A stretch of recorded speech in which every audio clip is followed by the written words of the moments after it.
Oh yeah.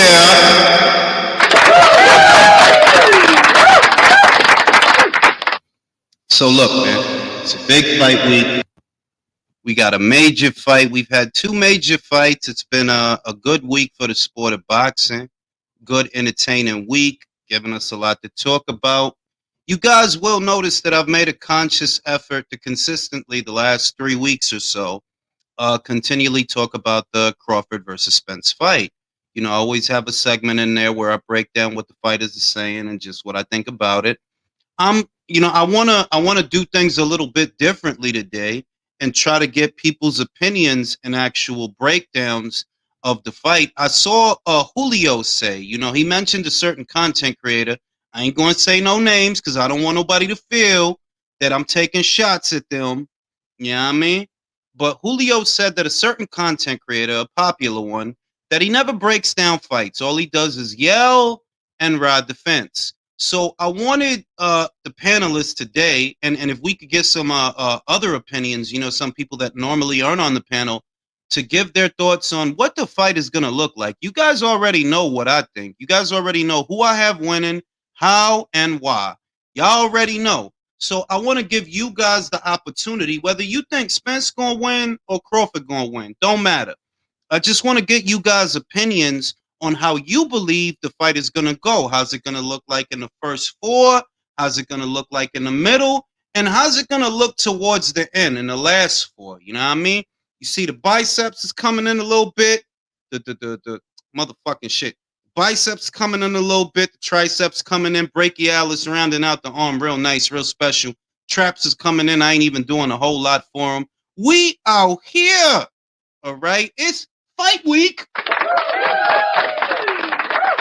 Sophia, what it do? Real talk, what it do? Michael Giles, what it do? We out here. I want to get everybody's thoughts on what they feel the fight is going to look like, who's going to win and how, so on and so forth. There does seem to be a debate as to whether or not the winner of Crawford versus Spence should be ranked the number one pound-for-pound fighter in the world, as opposed to Inoue, who obviously was in action this week, and he beat Stephen Fulton and made it look easy. Now, myself, I was taken aback at how easy he made it look, That was his fourth division, you understand. And we'll discuss that today as well. That was his fourth division. I remember when Chocolatito got up to Superfly, which was his fourth division, you started seeing wrinkles. You started seeing weaknesses. You started seeing that he can't do everything the same way that he did it at Fly and Light Fly. That it was a tougher weight for him. Whereas Inoue, he goes up there, he completely outboxes Stephen, completely destroys him. And I want to get you guys' thoughts on that. So I'm going to kick it off early. I'm going to open up the chat to the panel. And, like I said, the panel's open to all of y'all. If you rooting for Spence, if you got Crawford, however you feeling, I want to know. So let's get into this. Let's get into it, guys. Let's do it. I got my man Michael Giles. Michael's my main. That's my main man. Shout out to Michael. You know what I mean? And I want to get everybody's thoughts. It's fight week. Everybody should be celebrating. The boxing community ain't got nothing to complain about. Not this week. We got a great fight at the start of the week on Tuesday, and we getting another great fight at the end of the week. So we ain't got nothing to be mad about, nothing to complain about.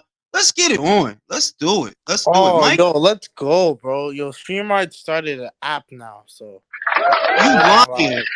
Yeah, they started an app. It's not for for the host. It's only for the guests right now. It's still in the beta testing. That's what I'm using right now. Hopefully it doesn't because when I use it on the browser, the website, it would overheat my phone. So hopefully it doesn't work. It works better. This is my first time using it. It should actually, because it's an app. If it's an app format, then it definitely shouldn't take the same toll on your battery. I can record this right now too. Ow! I don't know why. Yeah. You're very good at sifting through the BS and just getting to the point. You've called some outcomes that were a little bit dicey, that perhaps everybody didn't see it the way that you saw it, but they turned out, turned out to be right. Nobody knows shit about boxing except for me. Just me. No, it's just Michael. Not even me. Just Michael. But Not just Michael, me. just Michael. Michael, just give me a quick breakdown of what you believe the first 4 rounds are gonna look like. The first 4 rounds. Mm-hmm. Okay. So I have Earl coming out, not like hot, but I picture him doing more work than Crawford's going to do. Crawford's just going to be laying back, probably just jabbing, moving around, not letting Earl plant his feet. But he's not gonna be doing much. He's not gonna be doing more than jabbing. So that's why I have Earl, trying to go to the body, doing more work. I think Earl wins the first 3 rounds. I have him winning the first 3 rounds already. After that, but maybe yeah. But after that, it won't take long for Earl to Terrence to figure him out, because Earl's gonna do is just gonna be the same punches. Mm-hmm. The same punches that Crawford has to watch out for. But what Crawford is going to be looking for first would be when Spence goes to the body, because when he goes to the body with either hand, he leaves his face like wide open. You know what I mean? Especially when he goes to the body with that left hand, his whole right side is open, so you can catch him. So that's what I see early. How do you see the fight ending, and how do you believe that Crawford is going to end the fight? I have it.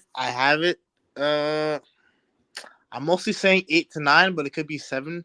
It could be between 7 and 9. I think it's too crazy to pick one round specifically, but I'll say 7 to 9, 8 to 9. He's gonna be, this is when the fight's really gonna get heated, because Spence likes to throw more as the fight goes on. You know what I mean? But when you throw more, you give Crawford a lot more opportunities to counter the fuck out of you. And he's gonna walk into something. I see it as like Crawford's signature punch, which is a 2-3. He can do it from a southpaw or orthodox position. Mm-hmm. I think he catches him cold out. But he doesn't try to land the 2. His goal is to land that 3. It's just a hook right across his jaw. It'll be done. Sleep. Now there's a debate as to, let's just say Crawford wins, because I think that we're of the same opinion that if Errol were to win, not saying that I have him winning because I don't, but let's say Errol won, I would not crown him number 1 pound for pound. You don't have the argument to be number 1 pound for pound. No, he's not. But Crawford, if he won, would you say that he's number 1 over Inoue, over Canelo, and over Usyk? I really, you made me think about this in the Naoya live. I was really thinking about it. With everything that Naoya has done, Naoya has beaten more champions, and he's in he's been champion in more divisions. So, but also, nobody has ever done a 2-time undisputed. That's true. No man has ever done that. That's true. Of course, the women have done it, but it's a big thing if a man does it. And in the 4, no one's even done it in the 3-belt era. But doing it in the 4 belt. I think Holyfield did it, didn't he? He wasn't undisputed heavyweight champion. He wasn't undisputed heavyweight champion. You sure? I think it was unified. I don't know if he was undisputed. Somebody correct me if I'm wrong.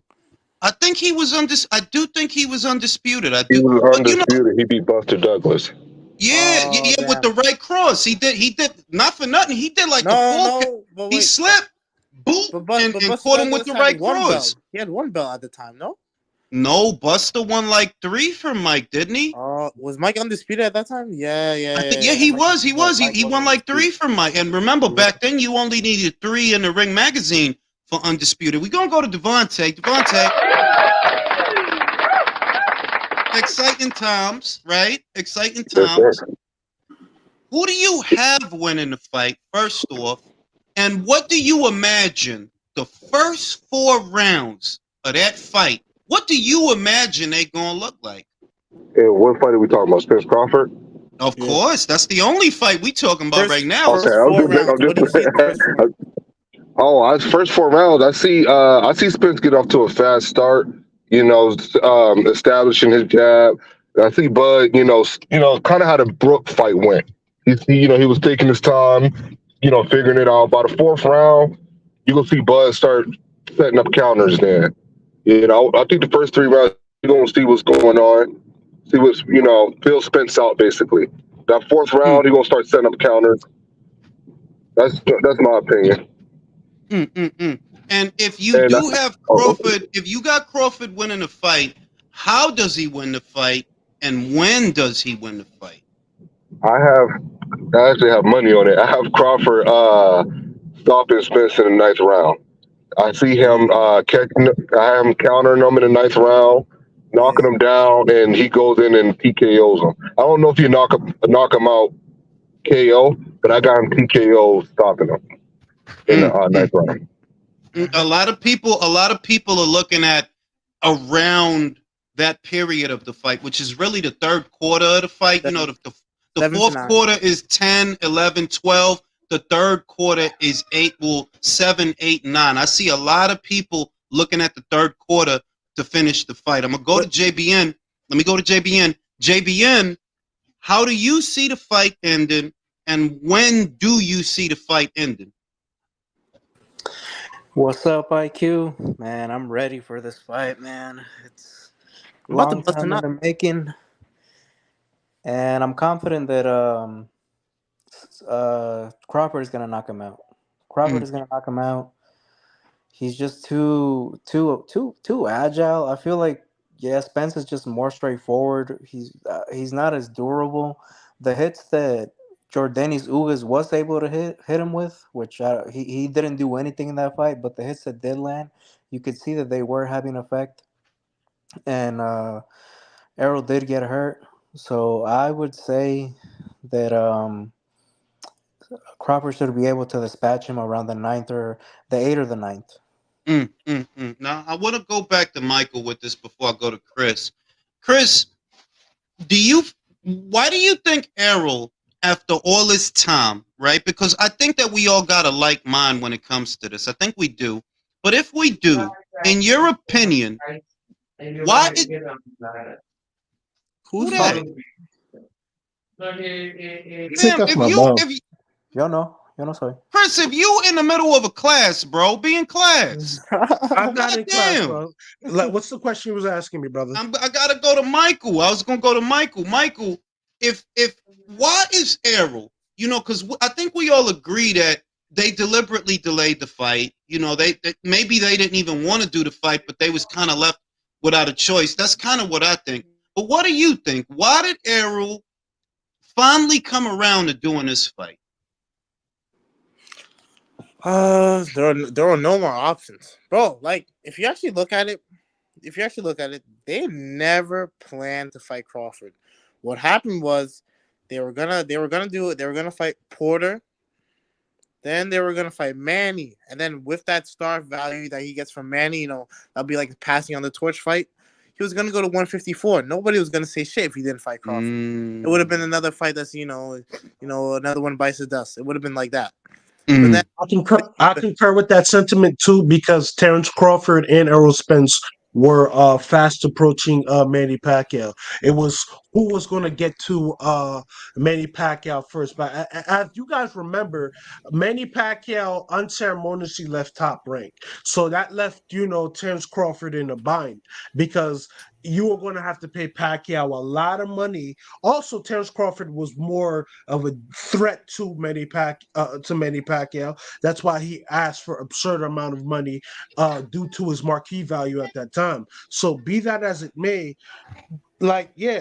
Errol Spence wasn't really going to fight this guy because they were both in church for the Manny Pacquiao fight.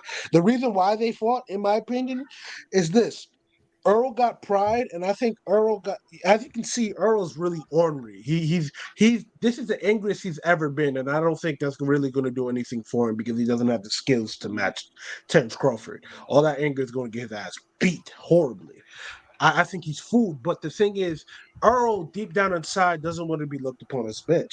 So at the end of the day, he something inside him said, "Nah, I can't leave this weight class until at least become undisputed, or it is what it is." You feel me? I think a lot of now everybody. Now wait a minute. We got Steve, Kim. is it Steven?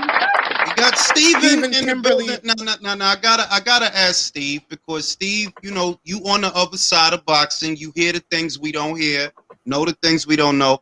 I want to ask you, Steve, what do you imagine the first 4 rounds of this fight are gonna look like?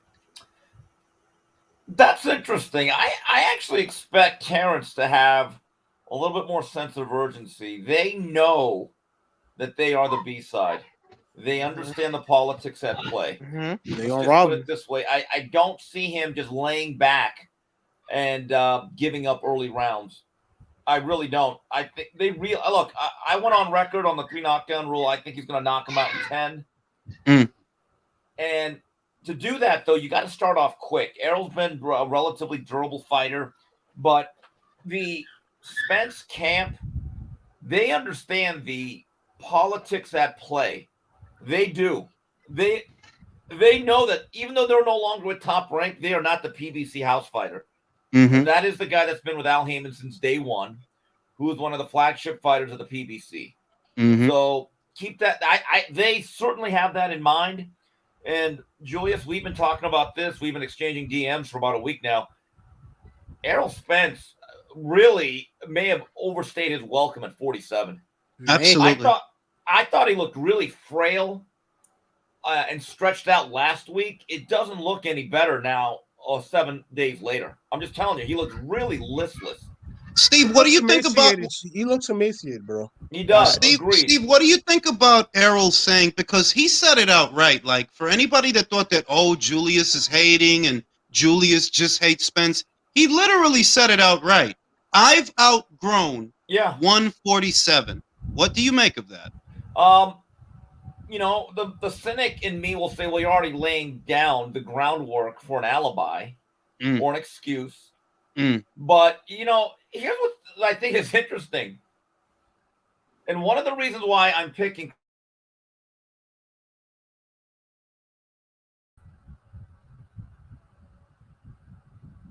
have allowed Terrence Crawford to now become a full-fledged, bona fide 147. I no longer look at him as a guy moving up in weight. He is now a welterweight who has stopped everybody in one of his fights at 147 going back to 2018. And another factor, and I thought it played a little bit of a factor, and it's a variable for a lot of these fights. Stephen Fulton was out a year before he faced Inoue. The last time Errol Spence fought was April of 2022. The Crawford camp, they flat out told me, they said, Steve, we're not going to allow them to rust us out or wait us out. That's why they took the Evanescent fight. The money was good, and it was activity. I don't know if anyone is good enough to beat a focused Terrence Crawford coming off of, a 16, 17-month layoff.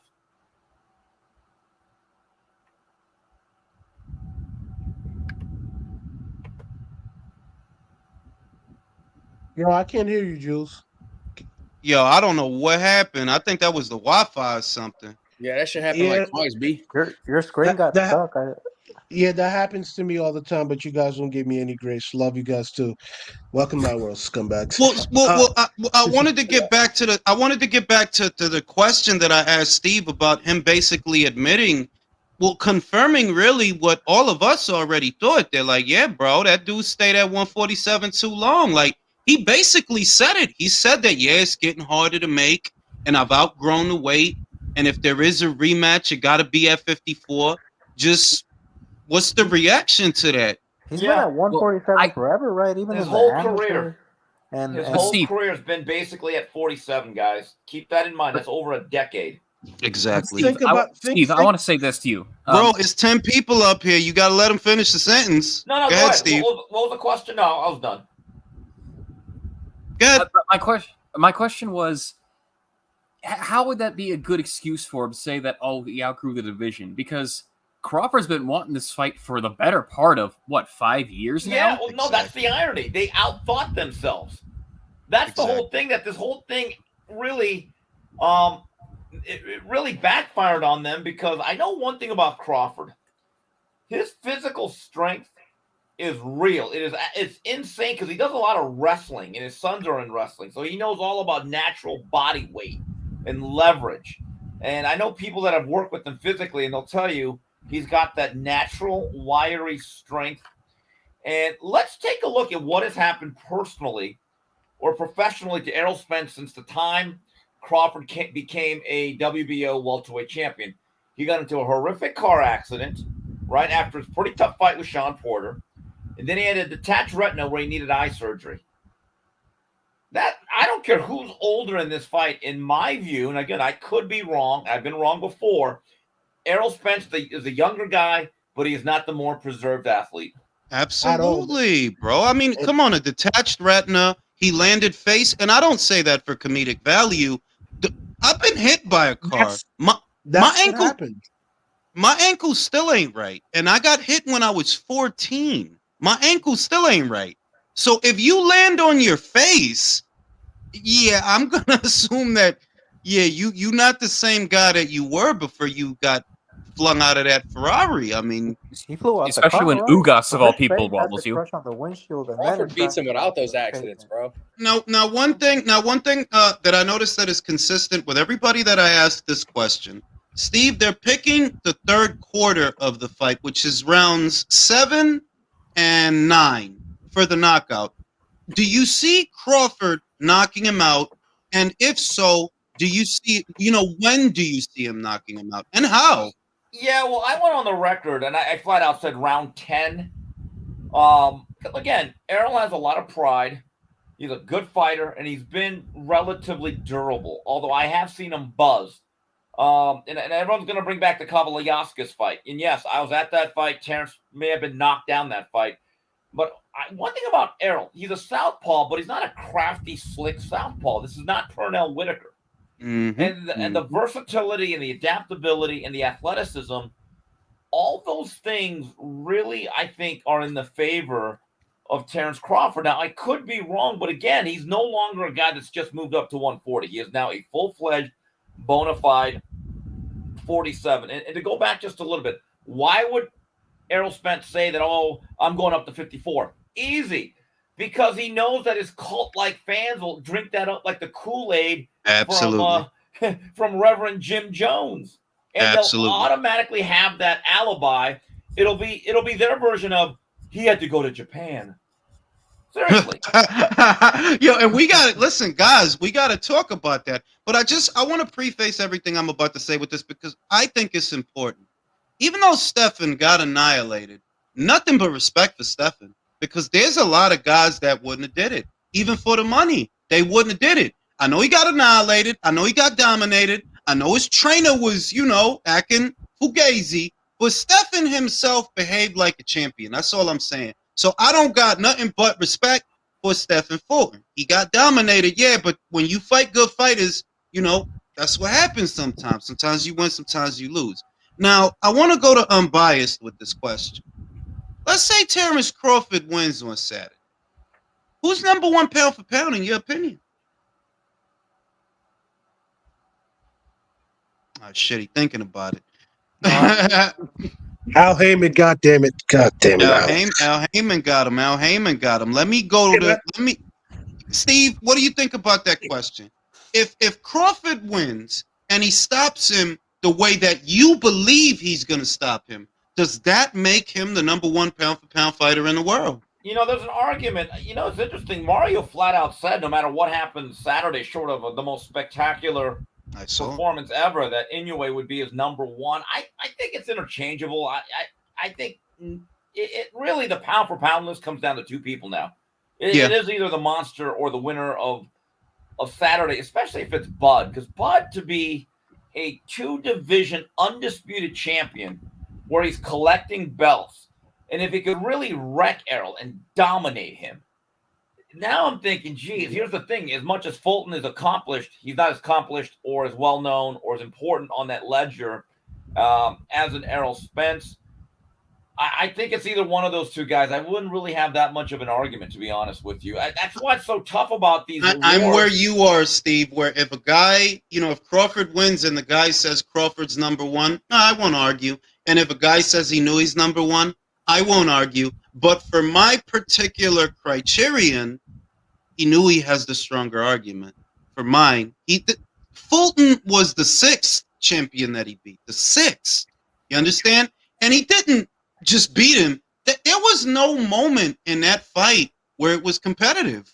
Well, Julius, this is going to be the funniest thing. That let's say a lot of people on that side of the fence have to eat crow after years of disparaging and flat out, I believe, trashing Terrence Crawford unfairly for things that had nothing to do with actual boxing.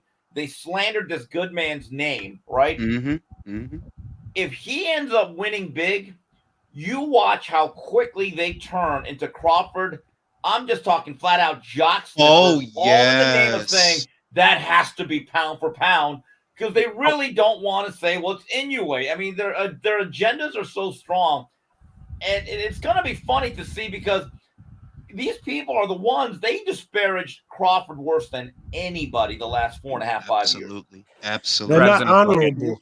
Can I say They're not something? honorable at all. In the least. They are not honorable in the least. You're absolutely right. Leo, go ahead. Leo, the floor is yours.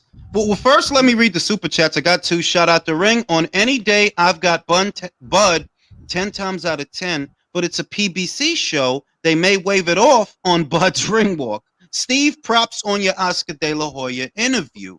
That's from M.A. Bustamante. Alfred Young says, Bud is like Trinidad. He gets stronger and stays sharp as rounds go on. Plus, they are on top 5 of finishers. Bud by way of knockout in 9. Leo, the floor is yours. Okay, where I begin. Look, in order for me to consider Terrence Crawford the number 1 pound for pound fighter, he has to outperform Naoya Inoue. That has to be one of the criteria for me. I know you have your criteria, but if he goes there and dominates Errol Spence Jr., maybe you can give him the number 1 spot. But in my opinion, look,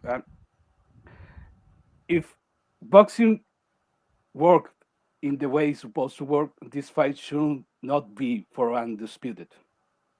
Because Errol Spence has been too inactive to hold 3 fucking world titles. That's true. That is true.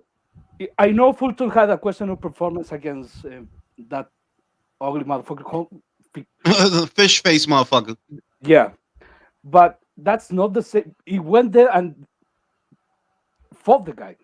He was active to a certain degree. But Spence, the only reason you have 3 world titles now is because you have good people on your side on the PBC. Politics. Absolutely, politics. Just politics. Because look at what they did to Joe Cordina. This guy literally hurt his hand, and the IBF still stripped him. He had to win it back, you know? The last IBF mandatory at welterweight was Ocampo in 2019. 2018, and what, actually, I think it was. And Jamal, they wasn't breathing down his neck about nothing. But if you Errol, oh yeah, you can have 1 fight in the last 2 years. We ain't gonna say nothing. He's had 1 fight in the last 2 years, and that was a year ago. The alphabet organizations are a scam. Steve, what do you think about that? Oh, so you're casting aspersions at the WPBC? Is that what I'm hearing? No, I'm just making a suggestion. I'm making a suggestion. No, there's no doubt about it. Look, the sanctioning bodies could actually regulate this sport, but they are part of the problem. They add to the chaos.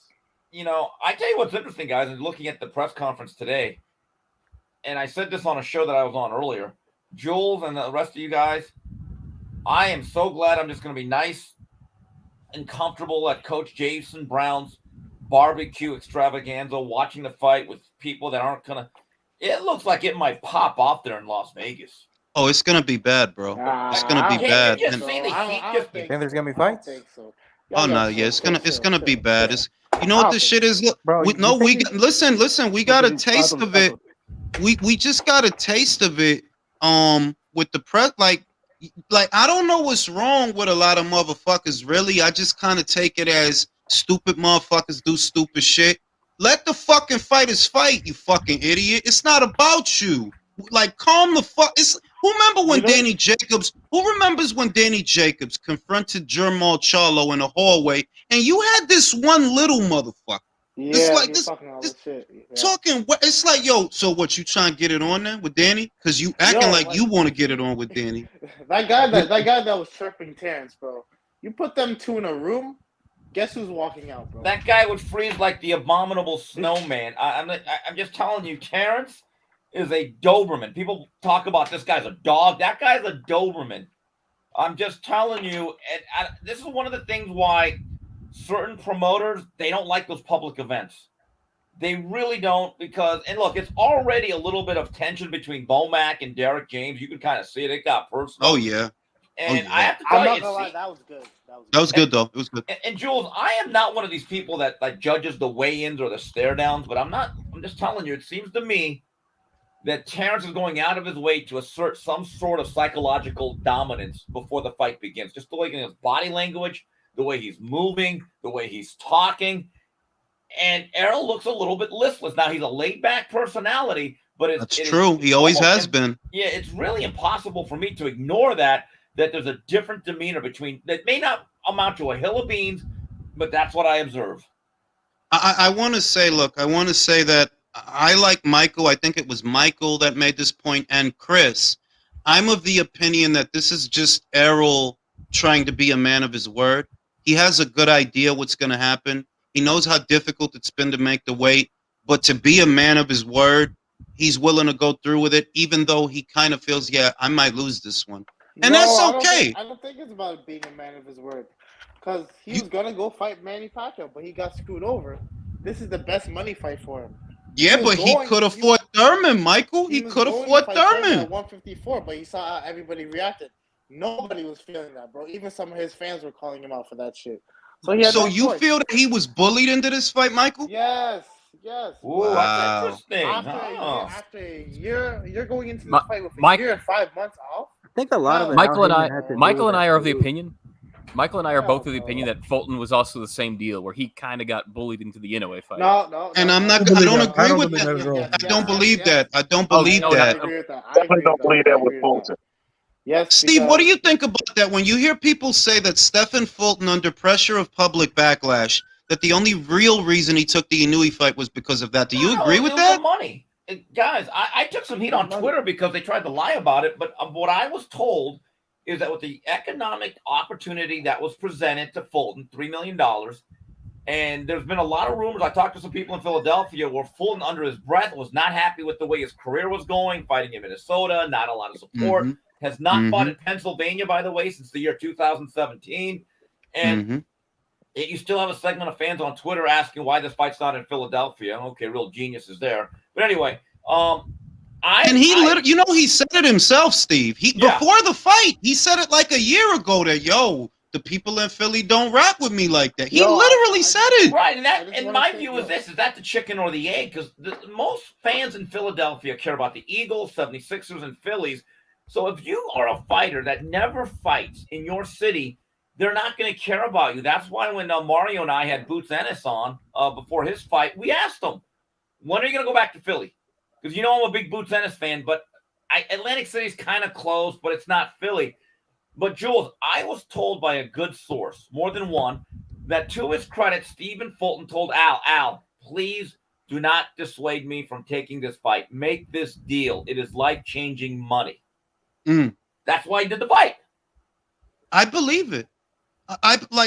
Look, I'm going to say maybe I got a soft spot for him. I don't know. But I looked at him. He didn't look scared to me. He didn't look worried. He looked like he wanted to be there. And his entire attitude, leading up to the fight was like somebody that want to be there. So I just think, the money, of course, the money, bro, you fight Brandon Figueroa again, you ain't going to make no money with that bullshit. You're going to get money with Inoue. So obviously the money is an incentive. But also, I genuinely think, that man wanted to be there. He really wanted to, I ain't going to run from no low-ass man coming up in weight. Let's get it on. I think he wanted to be there. That's how I feel. I think Cool Boy did believe that he could win. He did. He believed in himself. But until the first jab landed on him, and he said, this guy's better than I thought, which is fine. But keep this in mind, guys. His last fight in 2017 in Pennsylvania was not even in Philadelphia. It was in Bethlehem, PA.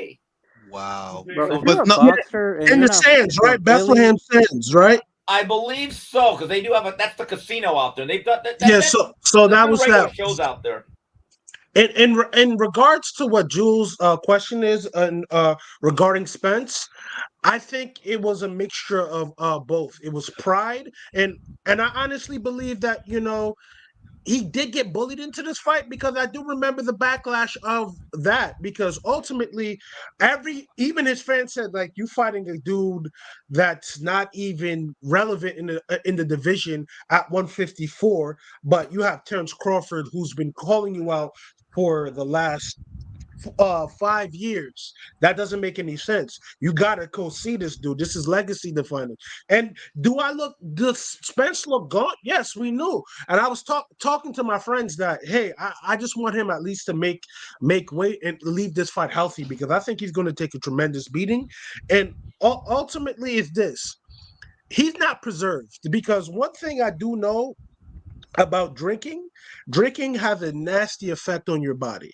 And when Yes. you drink gratuitously, like Errol Spence has been alleged to be doing, you see the effects. We colorfully joke as Dubai baby. I don't know what other substances Dubai is baby. no, beyond. but for real, no, But but that's a listen. I have heard it on good authority that Dubai baby. fighters actually get drunk faster than regular people. Oh yeah, They they get do. drunk. Hey, because why do of you the think the severe PBC didn't trauma let to the Mo? Why do head. you think the I can PBC speak didn't for let Mo myself. fight Canelo? Why do you think Mel's fighting him?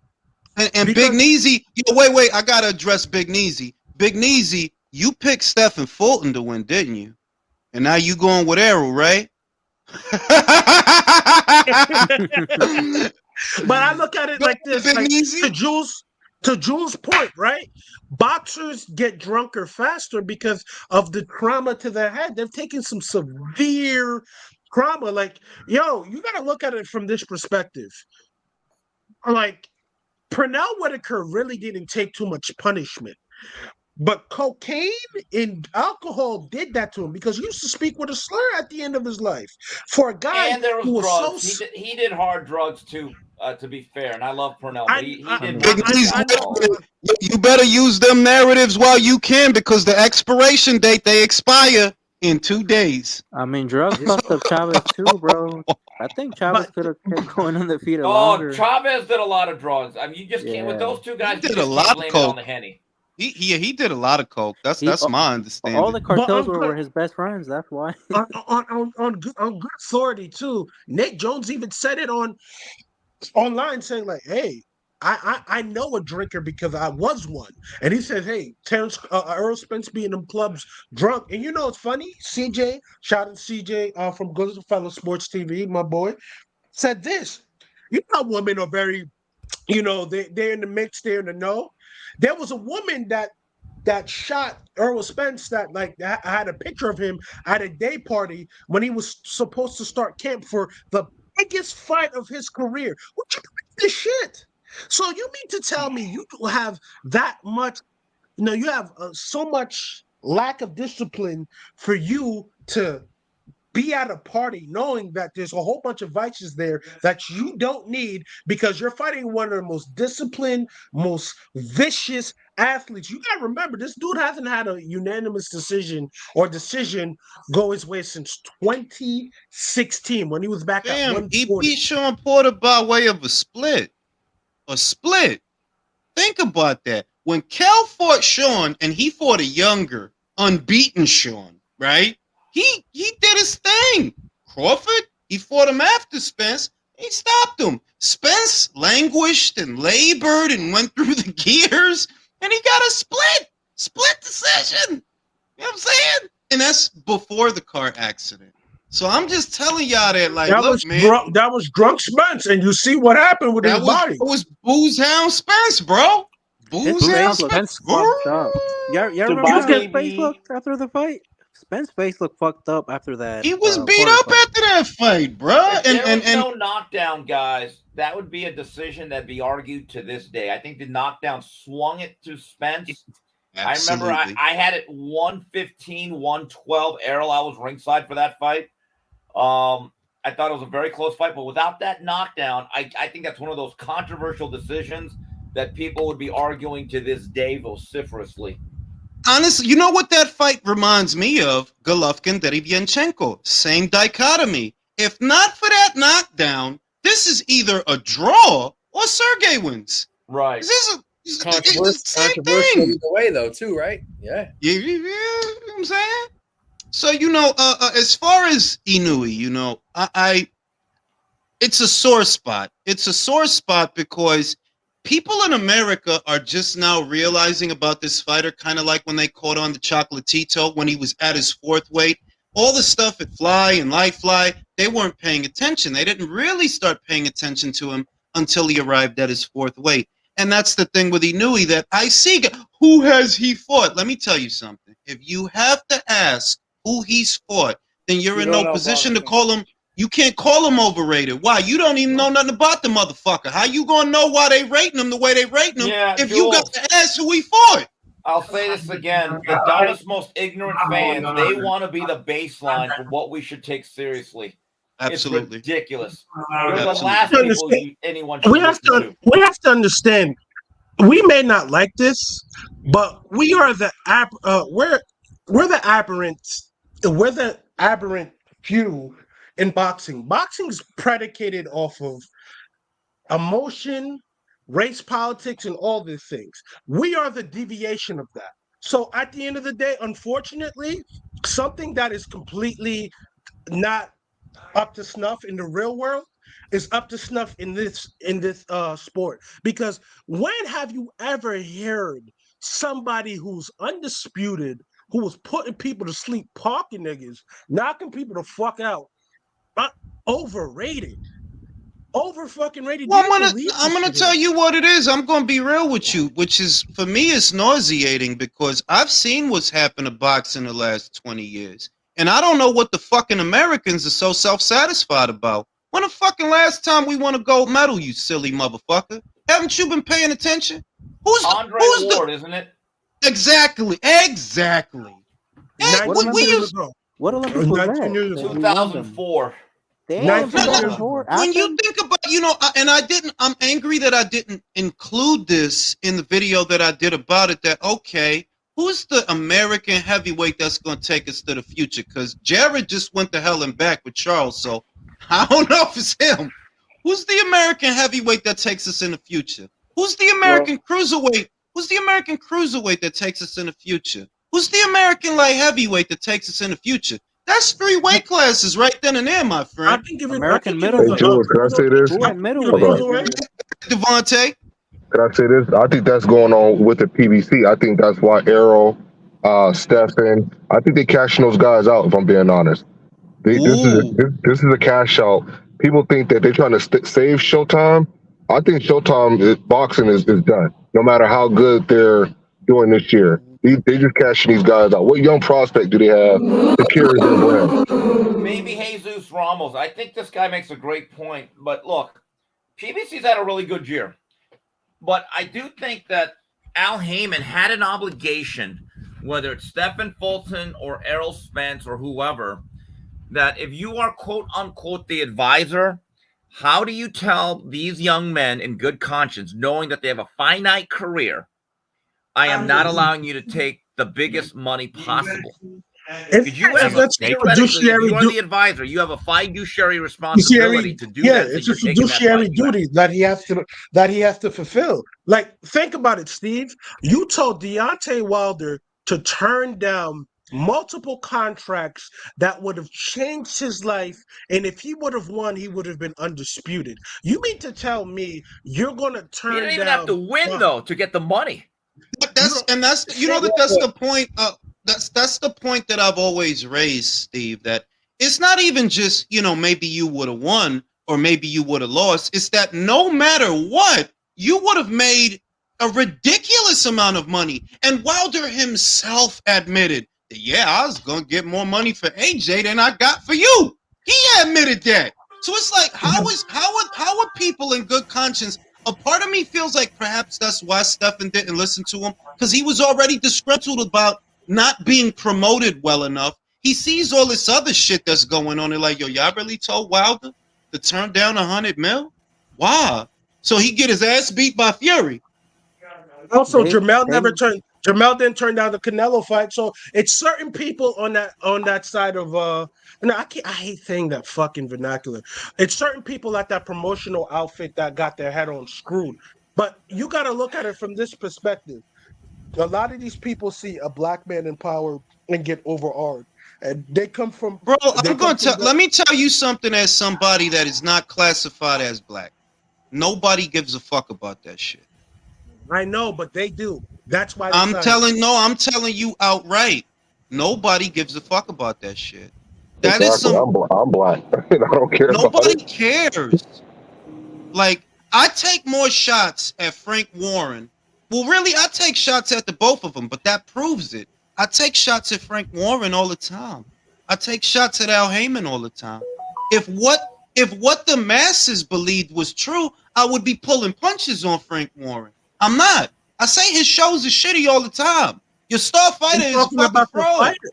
I'm talking about the fighters. These I'm fighters. talking about the fighters and the promoter. This idea, see, this is what's being propagated in small substratas of American boxing fans. That the reason that people hate on Al is because he's a black guy. That's some bullshit. That's silly. No, people tell you why they hate on him. Because in 2014, you pulled Peter Quillen out of the Korobov fight. Because in 2013, you pulled Leo out of the Rigo fight. And that's not me connecting dots. Leo literally said that shit. He literally said that shit.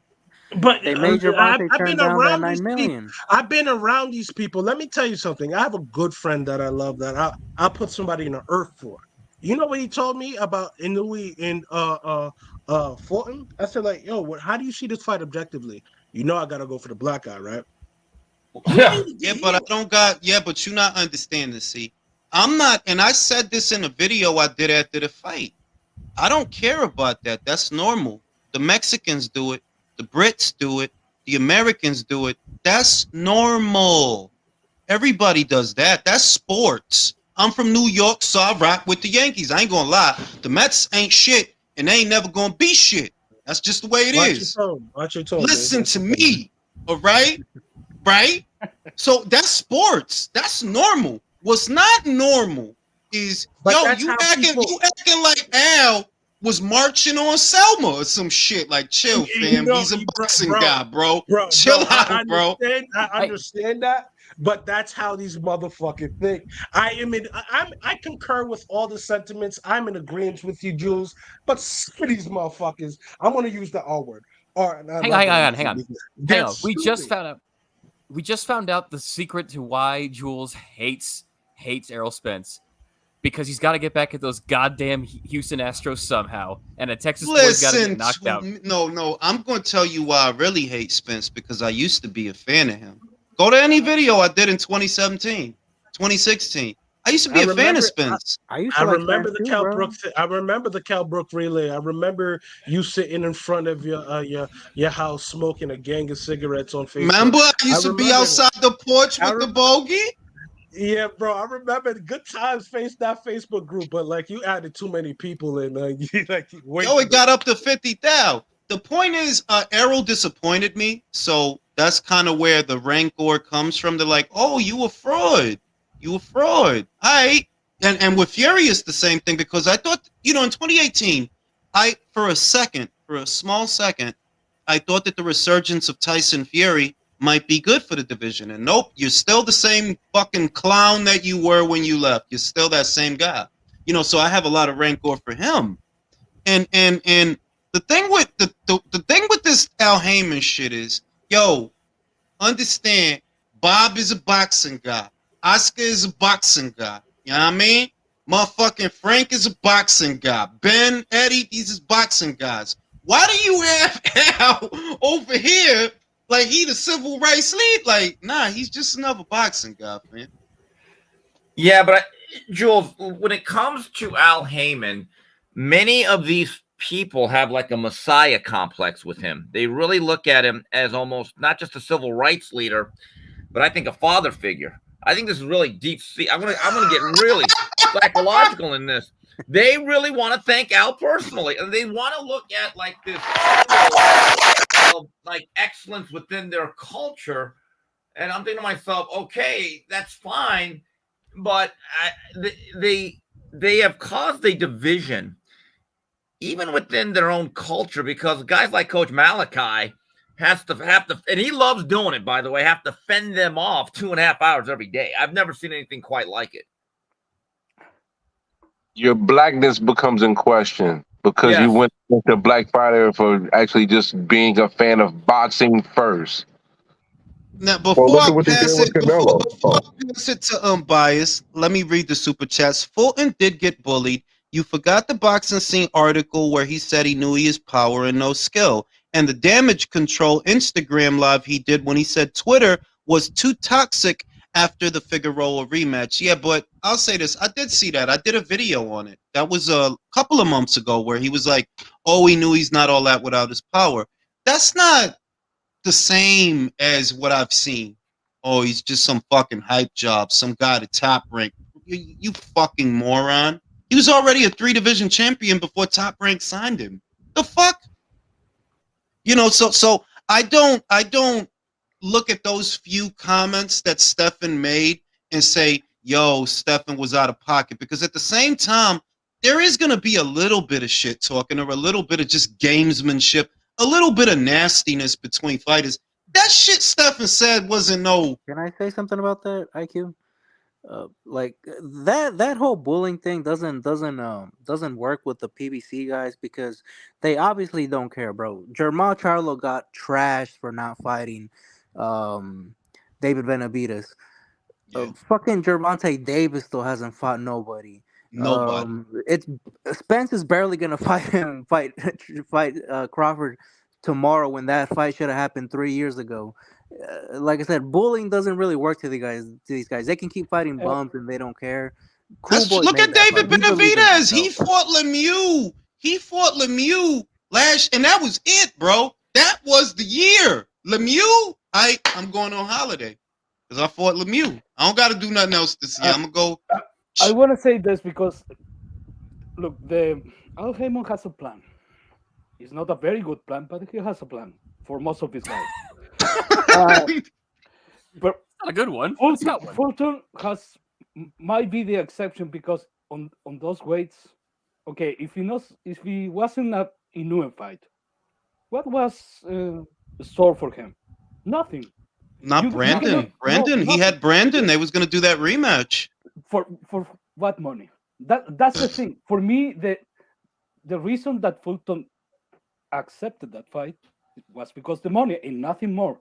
Because $3 million it was never gonna get that paid on the PBC on those That weights. is true. Never. That is true. The only way he could get that kind of money if he moves 3 weight classes and fights Gervonta Davis. That's the only way. Close. Fair point. Leo's that guy.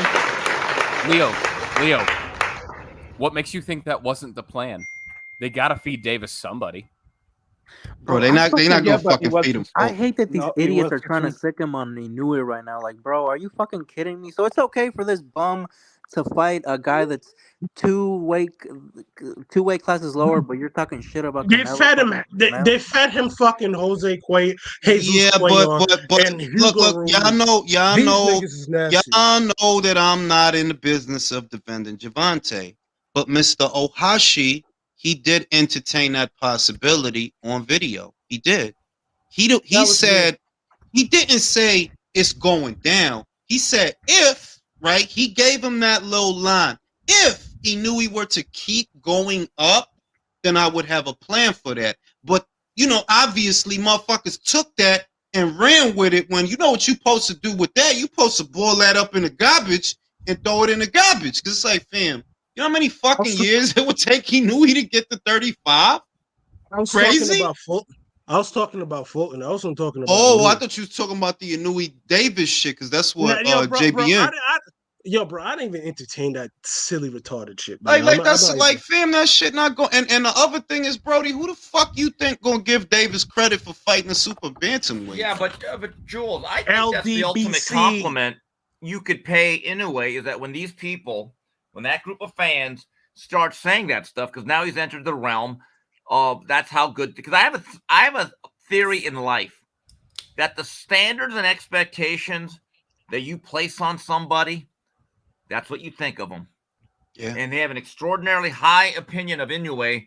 They don't know it, but by even stating that, they're already saying, man, this guy's one of the best ever. They are. They don't understand it.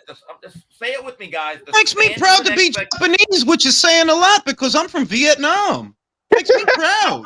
I thought you were South Korean. You're from Laos. I'm from fucking. No, but look, the guy. Look, I'm saying I've been getting up to watch this motherfucker fight for a long time. All right, him, Kosei Tanaka, Junto Nakatani, Kishiro. It's another motherfucker. He don't get enough love, but he will be on the Ring IQ pound for pound list, and that's my man, Kenshiro Taraji. That's a bad little motherfucker. Jules, I heard you're the distant relative of Pol Pot, but that's neither here nor there. Steve, you're not calling them properly. You should be calling them sycophants. No, if you want to get more if you want to, I don't think they probably understand the definition of that word. By the way, guys, you know what's funny? 3-4 days ago, it was old ass Donaire.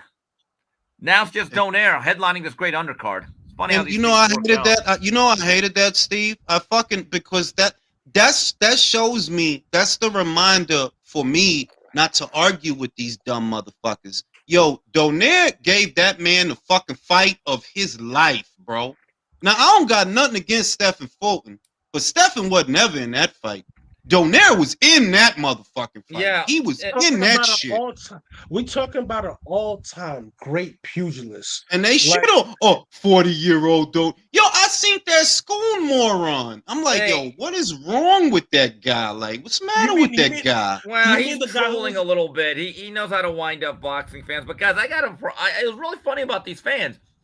When Donaire, after that fight, was knocking guys out on PBC cards like Raymar Caballo and the other guy that I forgot, no one was calling him old. No. It's only when you went back and they were both unbeaten. Now he's old. I mean, Ubali was unbeaten. Raymar Caballo was unbeaten. And he wrecked him each in 4. Just wrecked him. Destroyed. I gotta ask you guys questions. Jules, Chat, and Steve. Prime Rigondeaux at 22, Inoue at this weight. Bro, you just want Rigo to win the fight, bro. Why you bringing that dude up? No. Rigo. Yeah. You know what you're doing, bro. I tell you what I think. Inoue, you flatline him. You don't throw enough. Yep, and he's a little chinny, too. You don't throw enough. You've been knocked down. Didn't Amagasa knock you down? Didn't he? Yep. Let Inoue hit you like that. The guy he struggled with, Guillermo Rigondeaux made that fight look easy. The only reason Dog. No. So you doing the triangle? You gonna do the Hopkins Taylor Pavlik? You doing the Hopkins Taylor Pavlik? That's what you doing. No, let me talk. Objectively speaking, it's a tough fight for both. Rigo don't win the fight, bro. Okay, he don't win fight. Tom told you who Rigo was. You just don't want to accept that. So now you're going to put him in a time machine. Let's put him where he knew for what?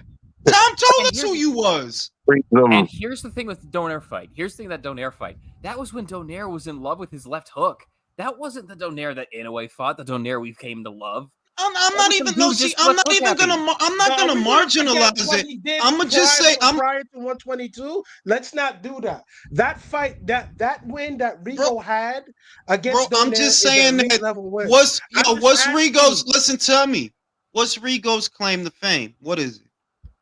Donaire. Right now, I don't do triangle theory. I'm going to look at what Inoue got and what Donaire got. It's completely different. It is different. I know, but one thing Nito's best punch is the left hook. Inoue's punches, his best punches are his straight punches. And he's fast in the bitch.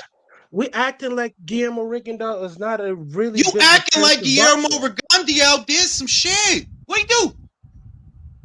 I'm telling you this. It would be a tough fight, but it's not the fuck out. I'm not doing it. There are no participation trophies at Ring IQ. You don't get the mythical matchup trophy. If you were who some people think you are, no. If you were who some people think you are, So we when would have Donaire had broke more to his talk. face with We a would have left had hook, more to talk about. We would have had more to when talk about. so when Donaire hit him with that left hook and broke his face, you don't think Yo, Guillermo hold Rigondeaux on. got Let's Let's not do I'm gonna that. give you an example. Come on, man. Donaire Donaire went in there with an amateur standout who was an unbeaten champion and wiped his ass with him. No, Rigo, he went in with Casemiro with the peroxide in his hair. Did laps around the ring all night. That's all you did. That's you, Rigo. That is you. Didn't I say prime Rigondeaux, not the Rigondeaux? I said prime Rigondeaux. I got time for this Optimus Prime bullshit. Come on, bro. Like, I'm just asking a question, bro. No, Like, what you doing? You gonna take the greatness of Inoue and try to involve Rigo? Fuck out of here! Hell no! Hell no! Prime Rigo lasted like 2 you- seconds, bro. You know me by now. You know me. I'm Yo, not one of B. these. Hey, we not doing that, bro. It's Inoue. He's not here, B. It's Inoue season. I'm just asking a question, bro. Listen to me, You know, bro. Gave you an how answer. good Rigondeaux is. You know how good Rigondeaux is. So I understand you don't No, we like don't. how I'm just Cuban- yo. objectively I speaking. know one thing about Rigo, and I respect it, but that's one fight. He Vanilla Ice to me. One hit wonder. I If you have a could have question. if you would have had performances like that all the time, you would have got marquee value. He a one hit wonder. Ice. People kept leaving in his tracks, bro. People were just walking out of the stage. Like Scott Quinn and Carl Frampton didn't want to fight him, but it is what it is. But Yo, it is what it. Yo, that's all. Yo, listen, hey, man, that's great. All right, but I said two things. I said, yo, Rigo don't do himself any, and I said it in 2017. Yo, Rigo's a good fighter, but aside from the Donaire win, you don't really got a lot going on. And yeah, Scott ain't want to fight you. And yeah, Carl ain't want to fight you. That can't be the story of your career, though. Because if that's the case, look at Andre. Look at Andre. That's a fact. Oh yeah, he's That's trash. a fact. The other shit, what I have always held against Guillermo Rigondeaux, Loma wanted to fight you at 126. You didn't want to do it. You told my catch. I think, yo, then got what you got there, my guy. And you got your ass beat when you moved up to 130. They offered you that fight. You was talking that hot shit. They offered you that fight. You could have went to 126. You would have stood a better chance. Nah, you want Rigo? Yo, bro. No weight class that Vasily Lomachenko operated in would have ever. He would have never beat Vasily Lomachenko. He would have never beat him. And all I'm saying, and what I said about Lomachenko, love him while you can, because that style, it's a young man's style, bro. He gonna burn out. Because think about it.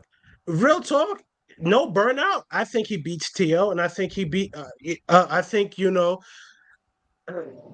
I have to say he did beat Devin Haney. He did. I think he beat Devin Haney, but that's not the point. The point is that what they look right. I've always had a fine line with Loma. Did I think he was a good fighter? Yes. Did I think he was pound for pound? Yes. Did I think he was all that shit Bob was saying? No. He's fun to watch. I don't think he's the greatest fighter I ever seen.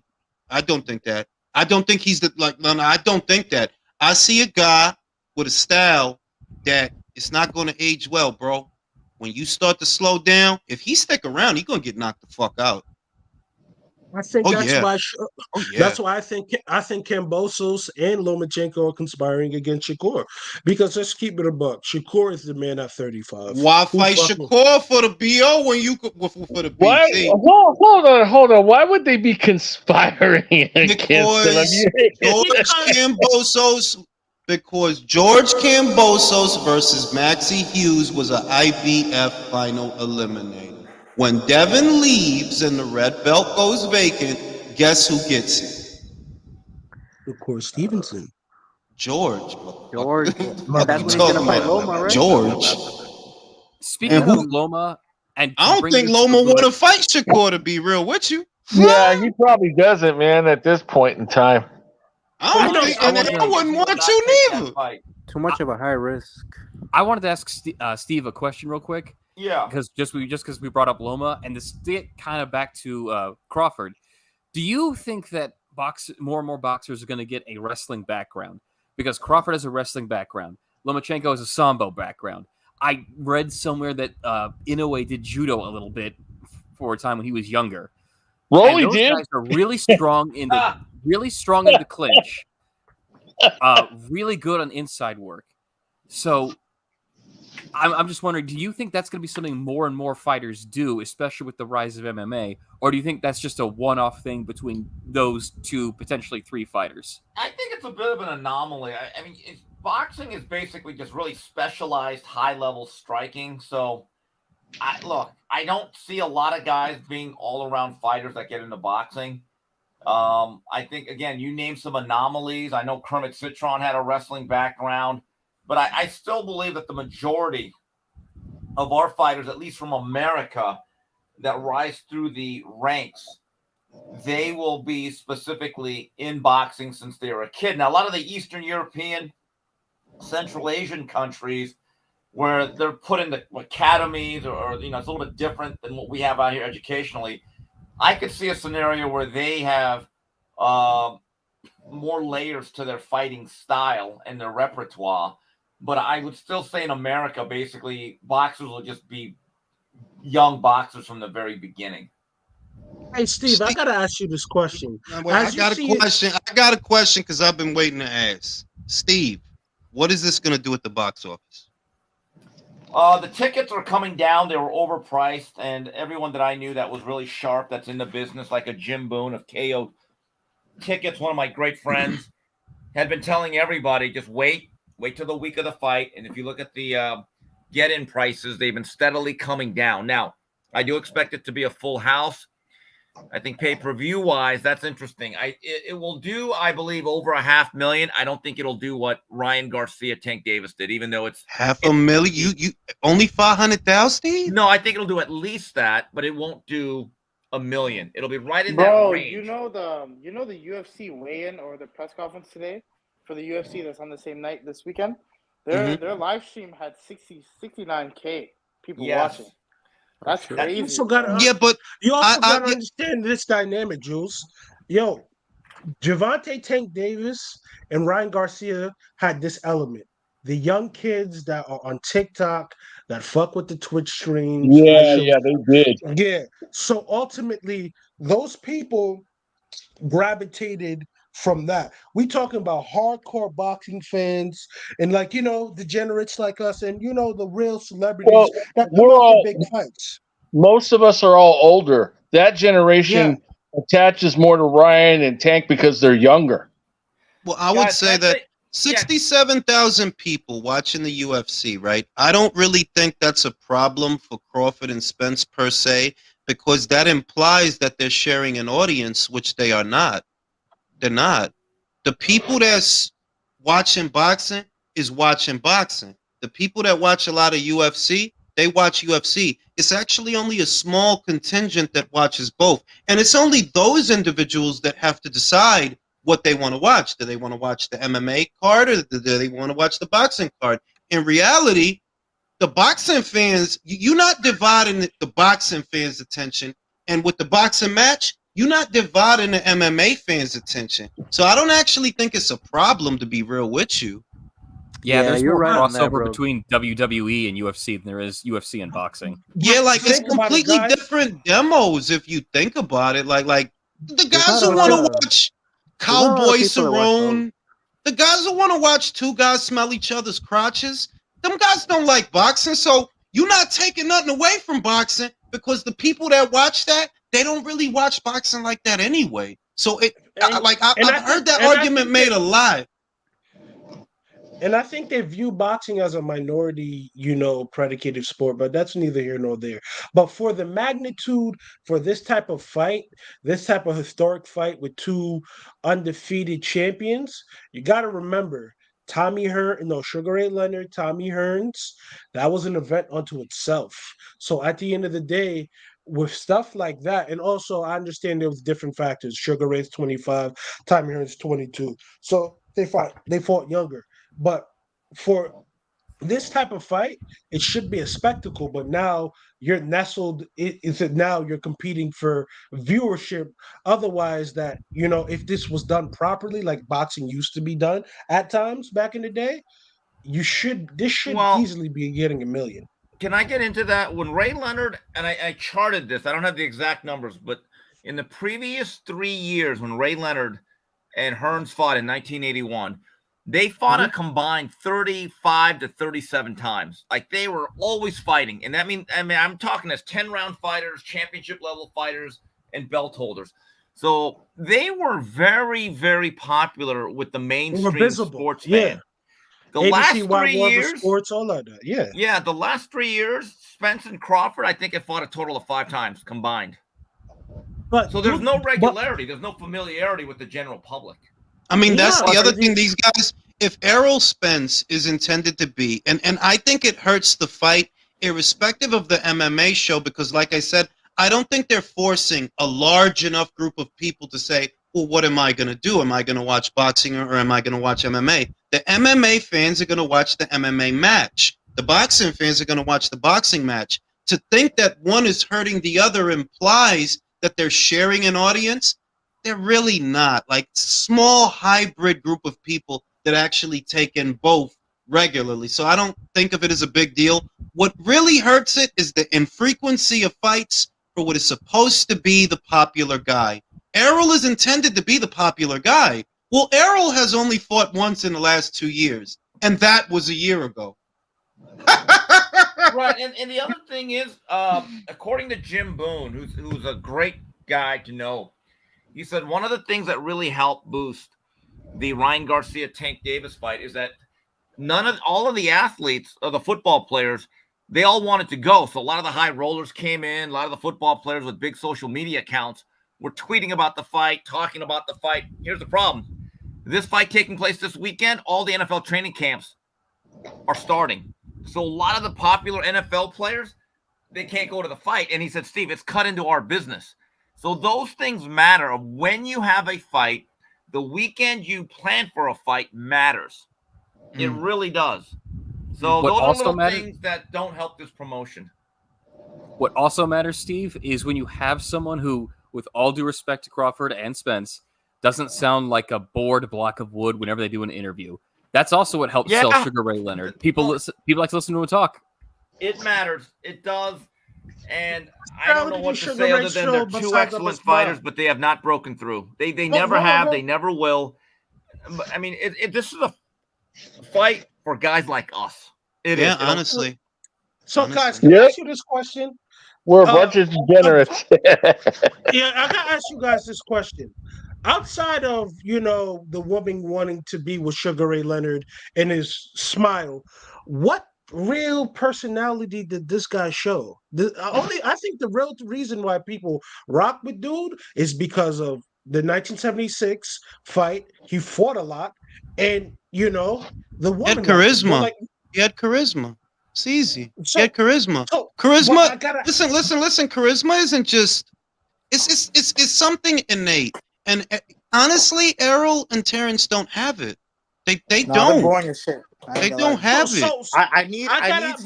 I gotta ask you this: what personality has Sugar Ray Leonard ever shown? Bro, it's how you. Wait a minute. Look, I'll give you an example.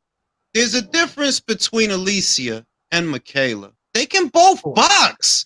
They don't all, and Alicia doesn't always get a knockout.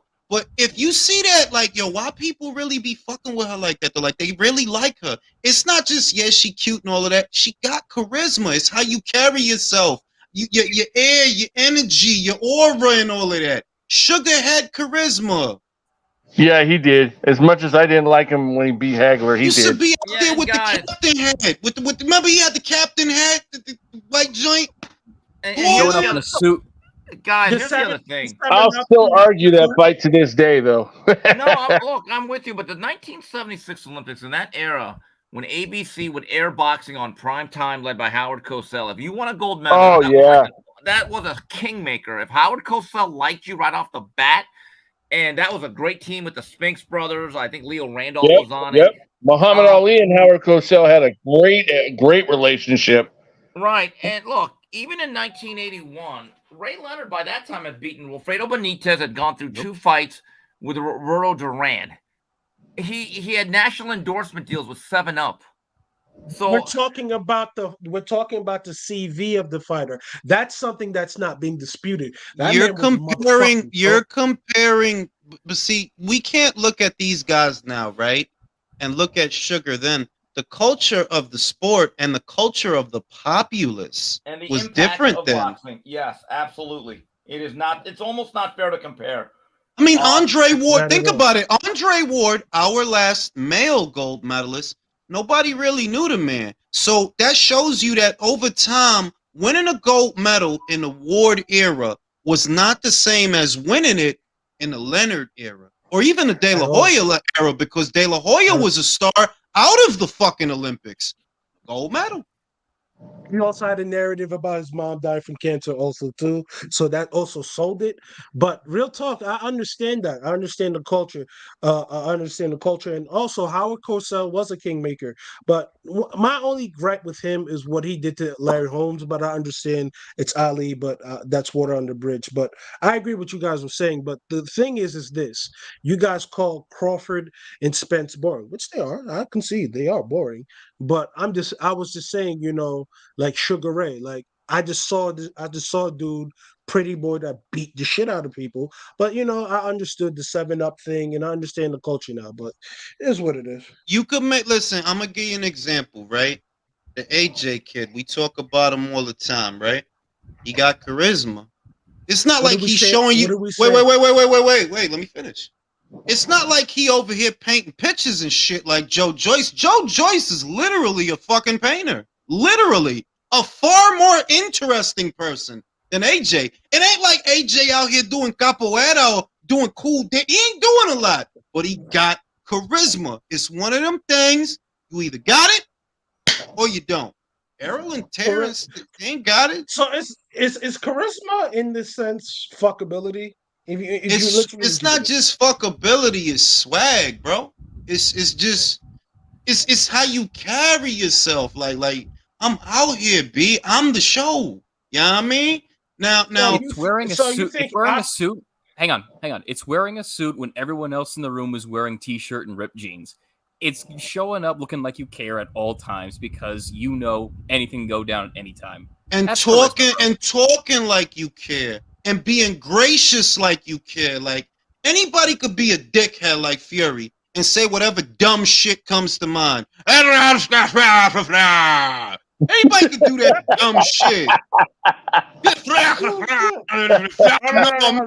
No man born of his mother's womb can beat the fighting Terry. Why you think he don't got Hugo Boss, Beats by Dre, Range? Why you think no man born of his brother can fuck his mother? You know why? Okay. Let's take it easy. Jules, you know why? Let me tell you why. You know why? He asks us about penis sizes. Hugo Boss ain't rock with that.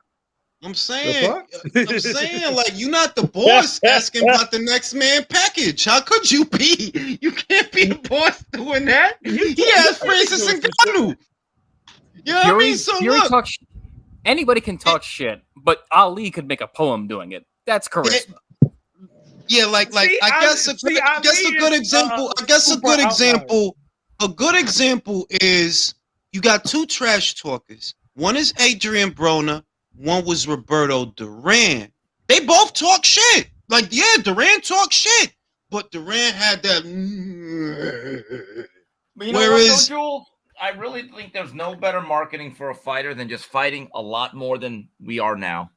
And yes, absolutely. I mean, look at a guy like Winky Wright. Winky Wright was not very popular the first 40 fights of his career.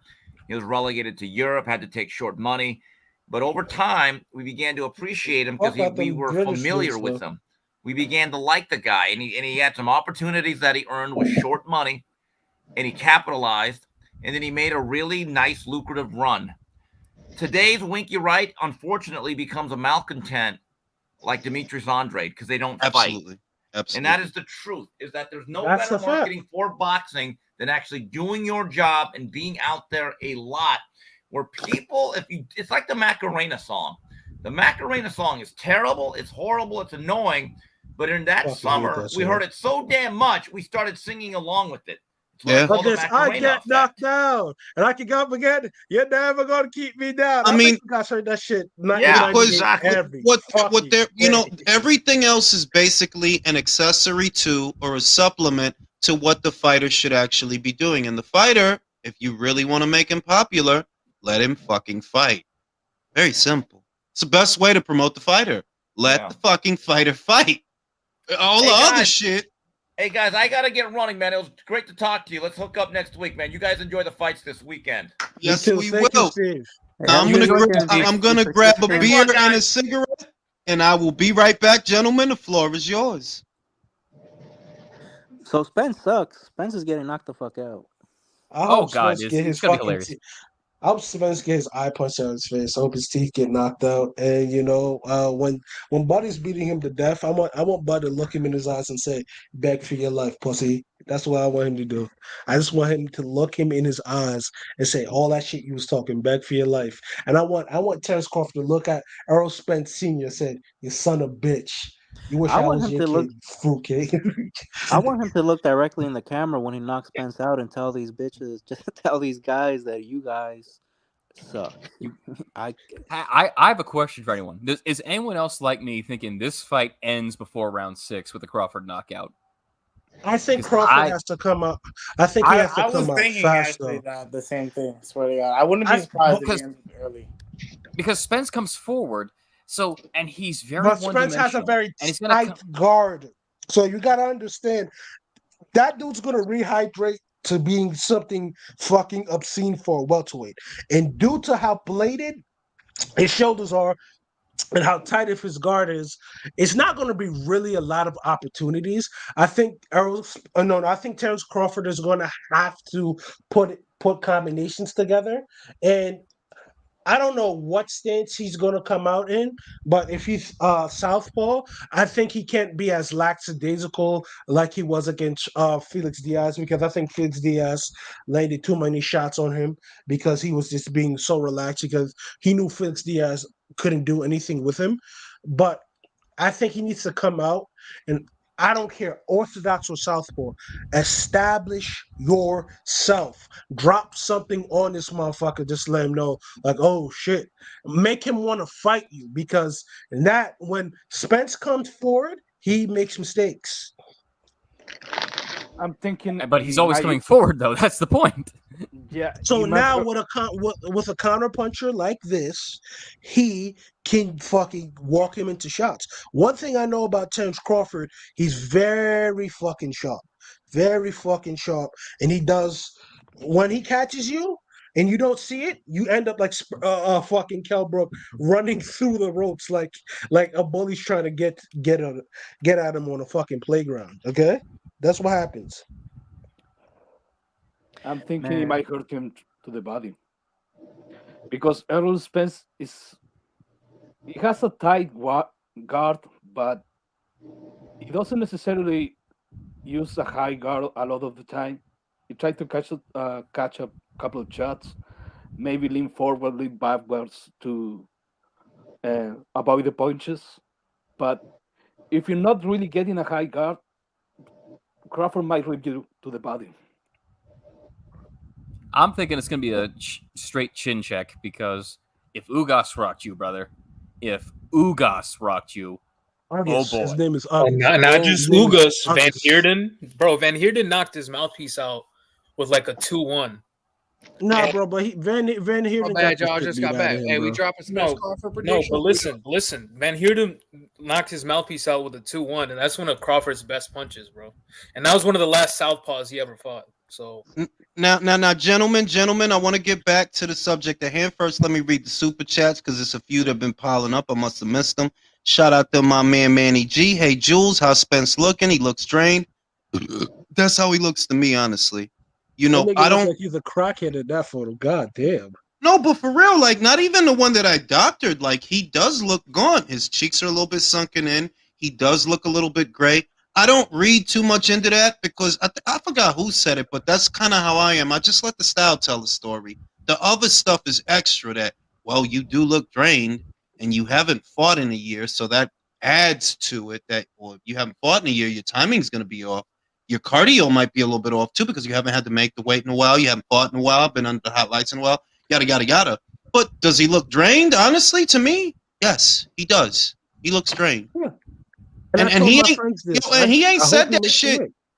He ain't said that shit for no reason. He said, yeah, I've outgrown 147.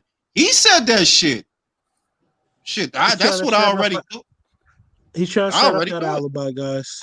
He's trying to set up that alibi, guys. Yeah, but you know it's not going to work. You know it's not going to work because you can't be the one that said, let me clean up my side of the street first, so that when you clean up your side of the street, oh, well, I outgrew well. Well, bro, you the one that wanted to wait. You the one that wanted to get this. Manny G said you missed his super chat. Let me go back up. These motherfuckers not thorough. They're not sturdy, man. You know this. So I'm saying that he wanted. I know that they're not going to stand on their word, but it's just that to the greater populace, to the greater populace, it's not going to matter. Which super chat did I miss? I read his. It was the one where he was asking. He was repeating the Broner line. It was earlier on. You want these draws? You know what I mean? And Mirage sitting in the chat talking about he picking Crawford, but hope he loses because he's a diva along with his fans. The truth is, but the reality is that look, man. The truth is, Crawford's not a diva. All that shit they were saying is about to blow up in their face. They can feel it.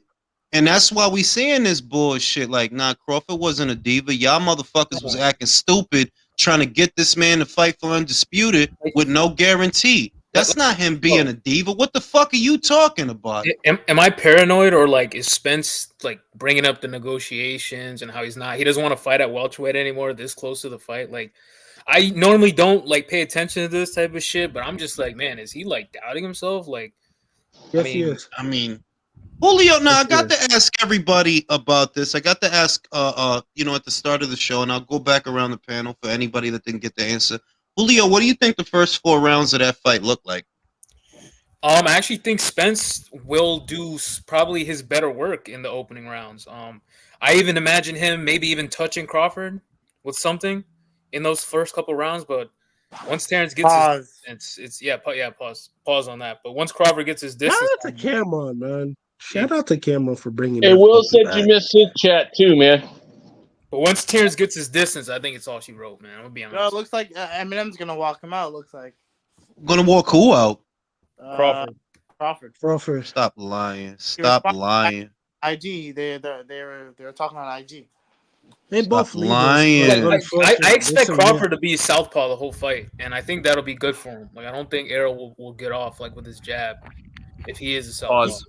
Now, Julio, when do you see the fight ending? Because that was one that I was asking earlier. When do you see the fight ending, and how do you imagine Crawford ends it?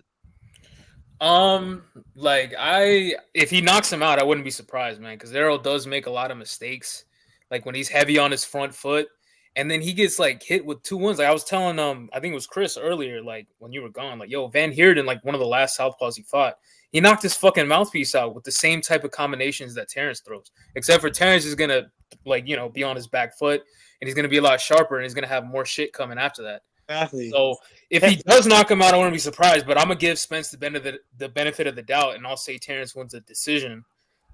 You think Terrence can win a decision, Chris? Yeah, I think it'll just be so like he'll like towards the back half of the fight where Errol likes to apply more pressure. It'll just like he'll just be landing so much clean shit that I think he'll probably hurt Errol a couple of times. Honestly, Julio, he's just gonna look so clean. Like Julio, it's like anytime you see a pressure fighter fight a counter puncher, bro, you're gonna see the counter puncher start making a lot of good work. But we're gonna have to put a gun in these judges' mouths. Like if you fuck, that's true. Because I saw the judges and I'm like, yeah. As long as Terrence, but that's the thing though. Is like Terrence just can't make it close. Don't sit on the inside with him. Because if you sit on the inside with him, I can see them giving fucking Errol a close decision. But as long as Terrence is Terrence, he's gonna win, bro. Like. If they got daughters, we gotta put the guns in their chochas. It's like, yo, your pops fuck up. We killing you. He got to win by knockout. Here's why. No, I'm dead ass serious because I'm in the walls of Steve Weisfeld's house right now. So if he fucking I'm popping we're out. gonna have to. We on some James Patterson kiss the girls type shit. So, but objectively speaking, Jules asked me this question. How do I see this fight going? I think if Terence Crawford starts fast, he's defensively sharp like he was in the Amir Khan fight. I think he opens him up because I think Pause. that high guard. Yeah, super pause. Yeah, I'm so sorry about that, guys.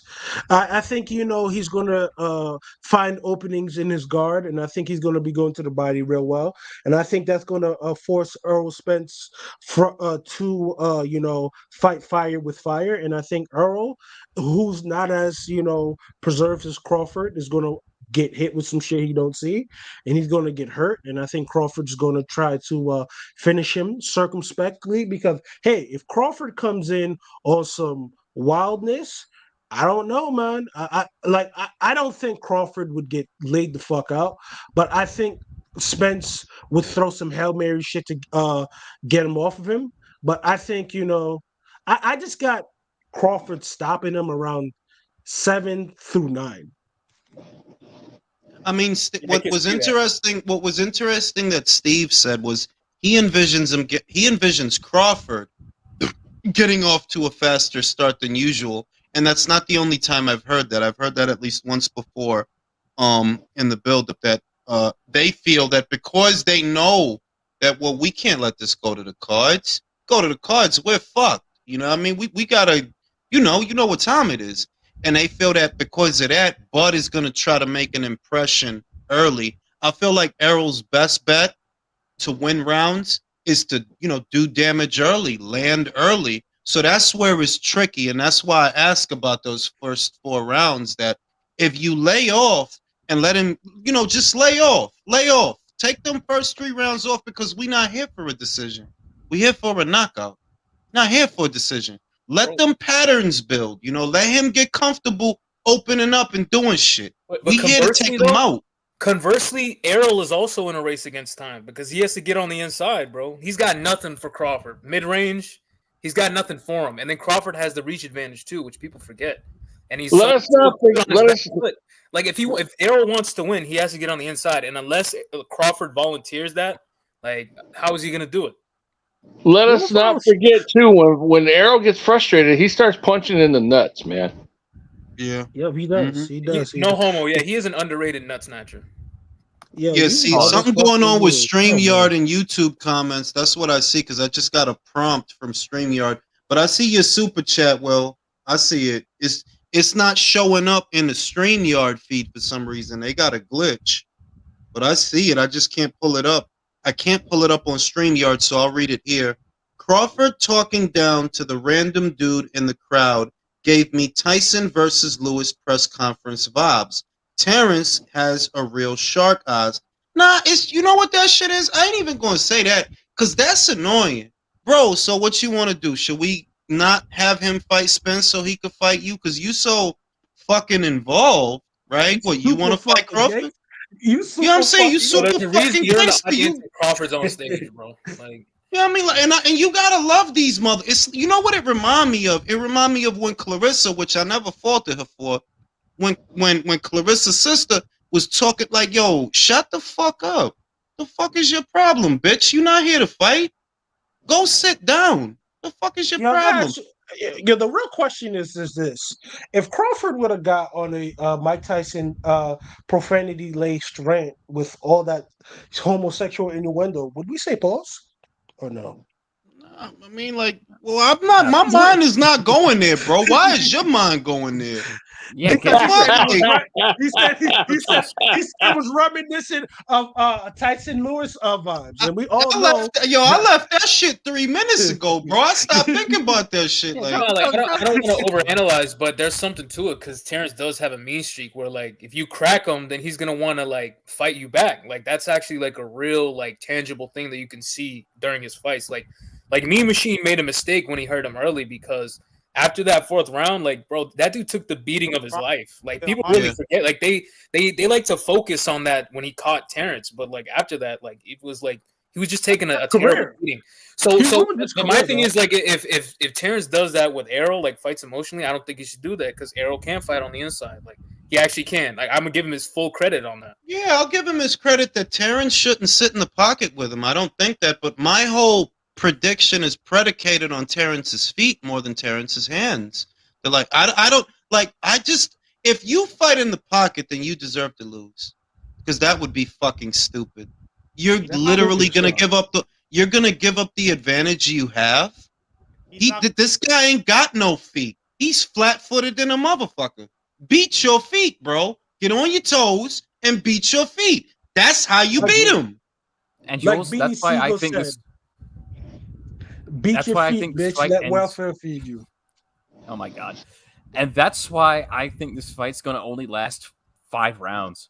I think Terrence knocks him out quick because he's going to be moving early. See, I got Terrence getting him between 6 and 8, and I got Terrence catching him with some shots that he just ain't gonna see and ain't ready for. He gets caught, like what happened with Ugas, and like what happened with a couple. I think that he'll catch him. He's gonna hurt him. He won't see it, and the next thing you know, he's gonna jump on him, and it's gonna be fucking show over.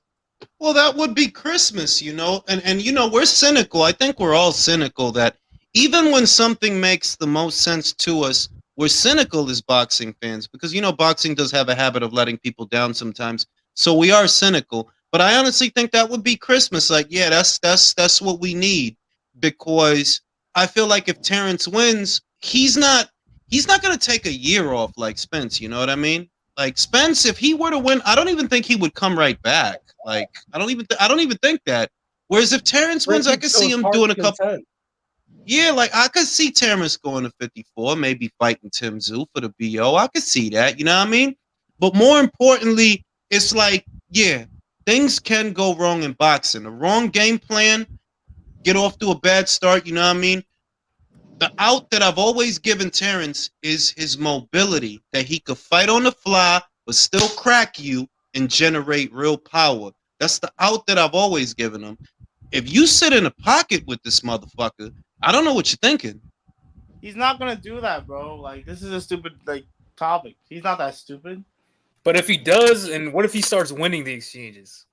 Bro, all right, then, and that's all right. Like, shit, you just said it. If he starts winning the exchanges, Errol might really get hurt. Like, my whole thing is, like, if he takes Errol's jab away, which I think he can, if he stays southpaw, then that's the end of the fight, I think.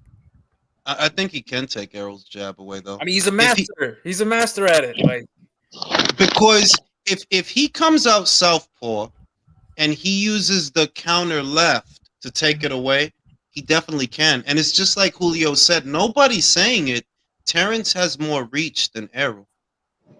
He don't need to be right up on him to touch him. He don't need to be right up on him to counter him. He don't.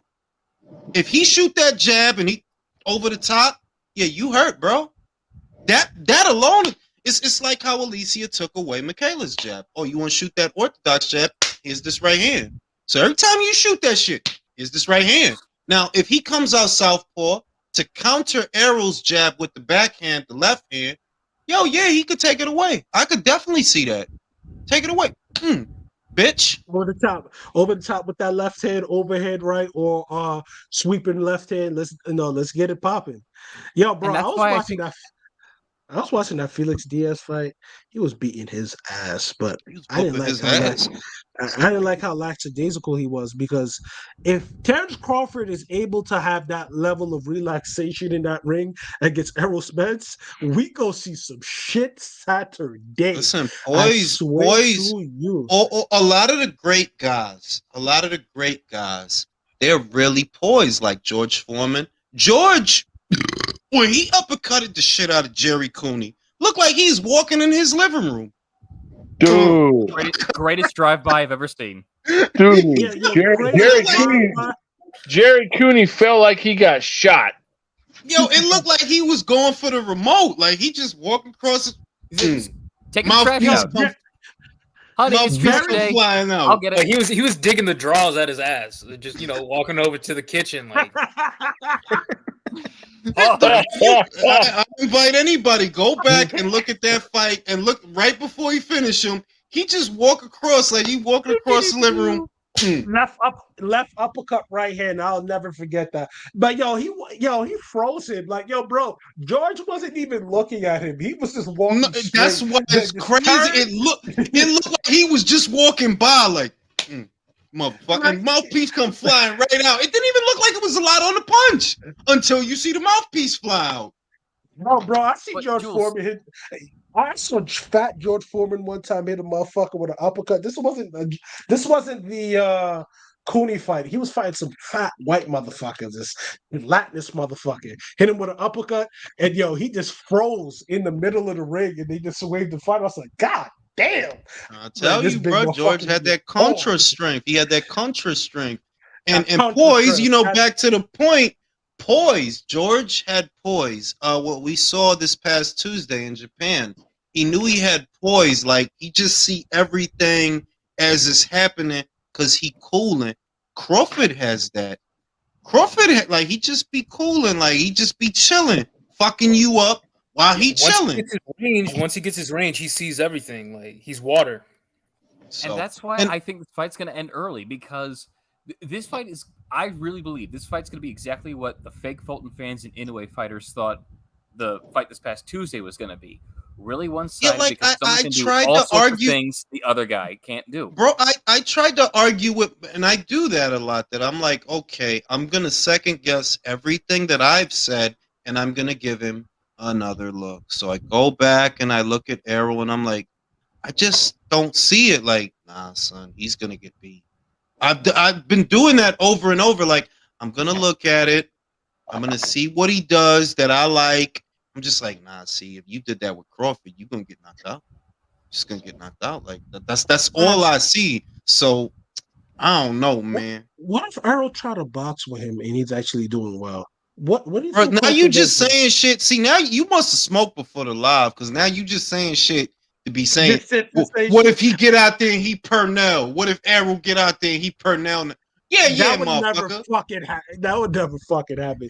But bro, if he don't do something, I'm telling you, this shit gonna be a bloodletting of nasty proportions. Like, people gonna hate Bud like they hate Larry Holmes back in the day. That's real shit though. Like, honestly, Errol's best bet is to try and, like, might sound crazy, but to try and box Terrence, like to try and frustrate him with jab and like moving. But bro, if he hasn't done that in like 28 professional fights, Errol is flat-footed. I'm gonna say he's not gonna do it in the biggest fight of his career. I'm gonna say that when an American fighter is flat-footed, they never say it.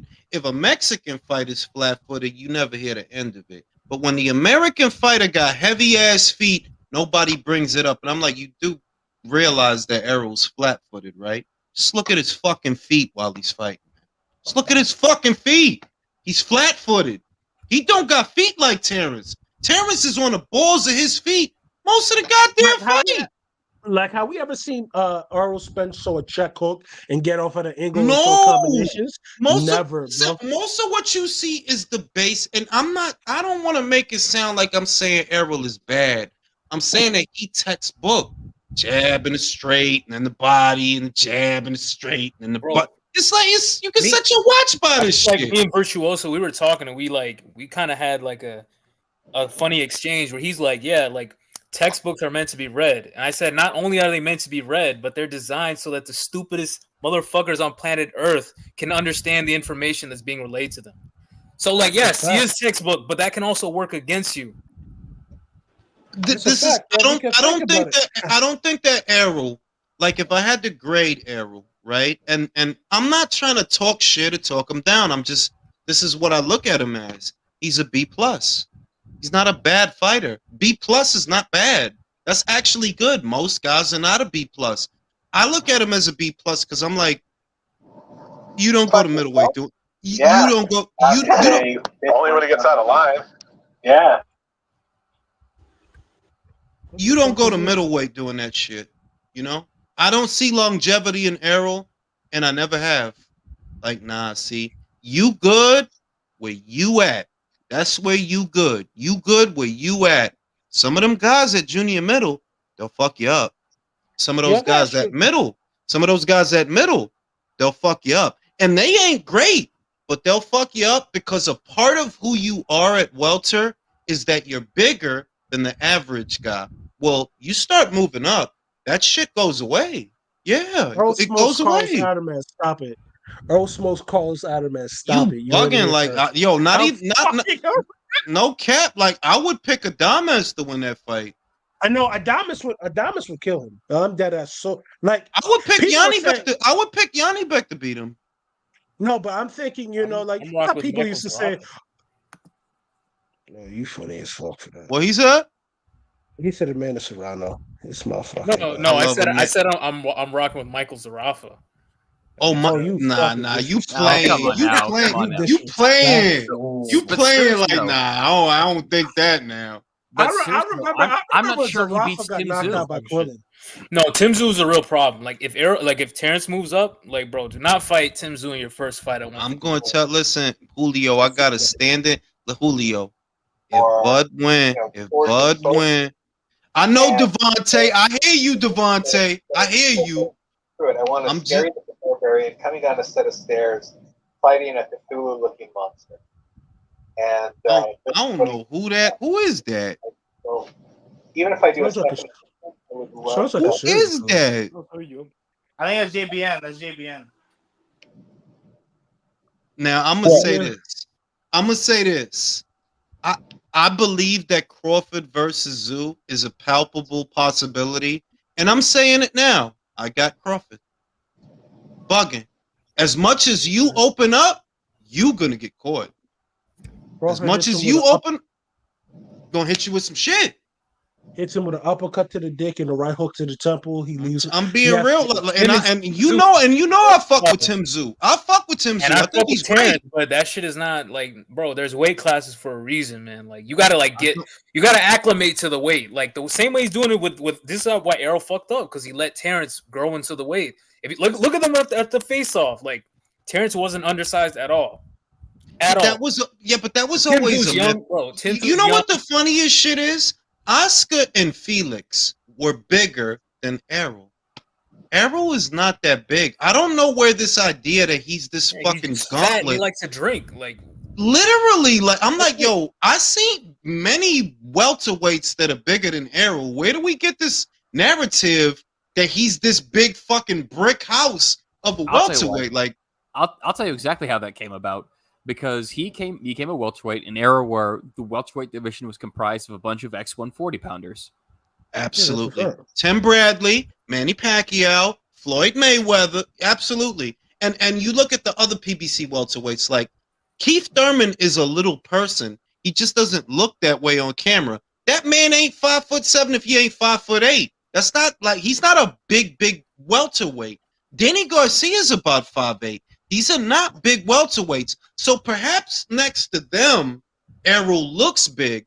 But Felix Trinidad was like 5'10", 5'11". Oscar was like 5'10". Those were big welterweights. Tommy Hearns, obviously, that man was like 6 feet tall. Mark Breland was a huge ass welterweight. Imagine Tommy Hearns in this era, like they would. Imagine if Mark Breland would have fought Tommy Hearns and on some time machine type shit. Bro, I know you. I'm going with Brooklyn.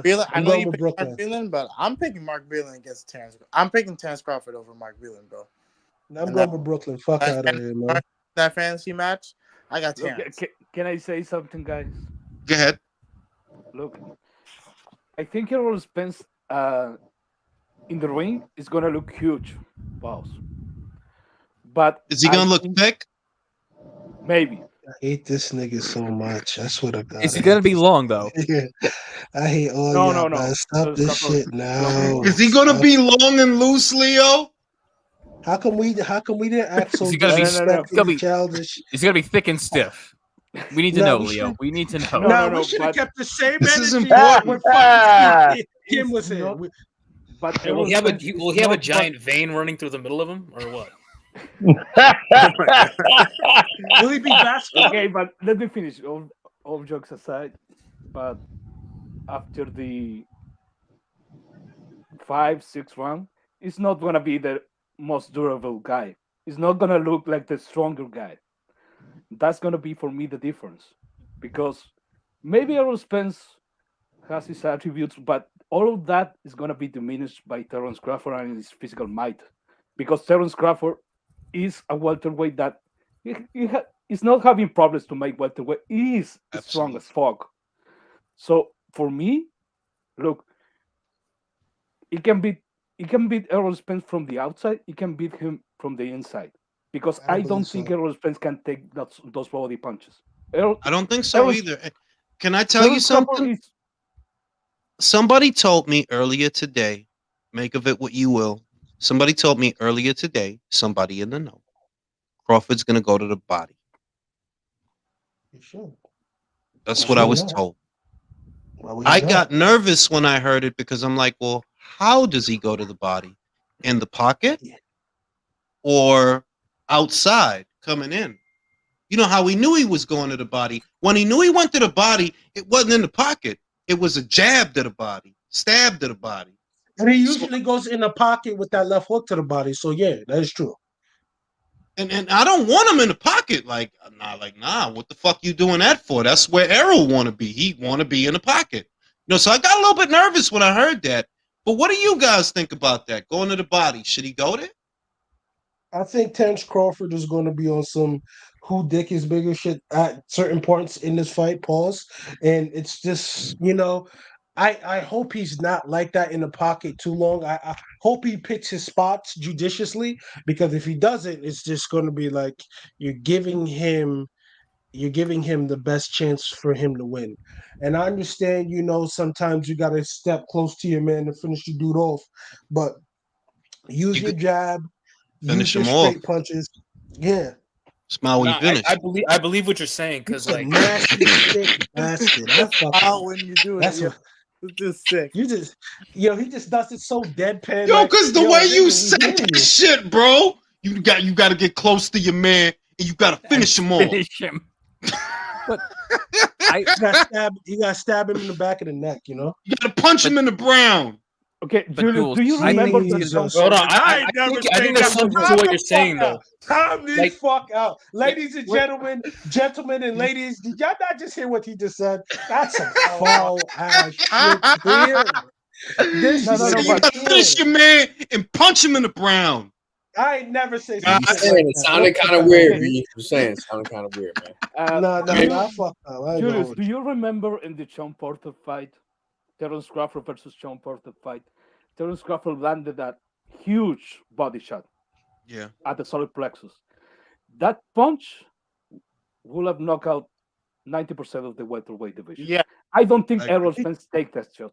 Bro, he's shitting blood for 2 weeks. No, I mean, being real, I don't like to rely on intangibles to tell the story.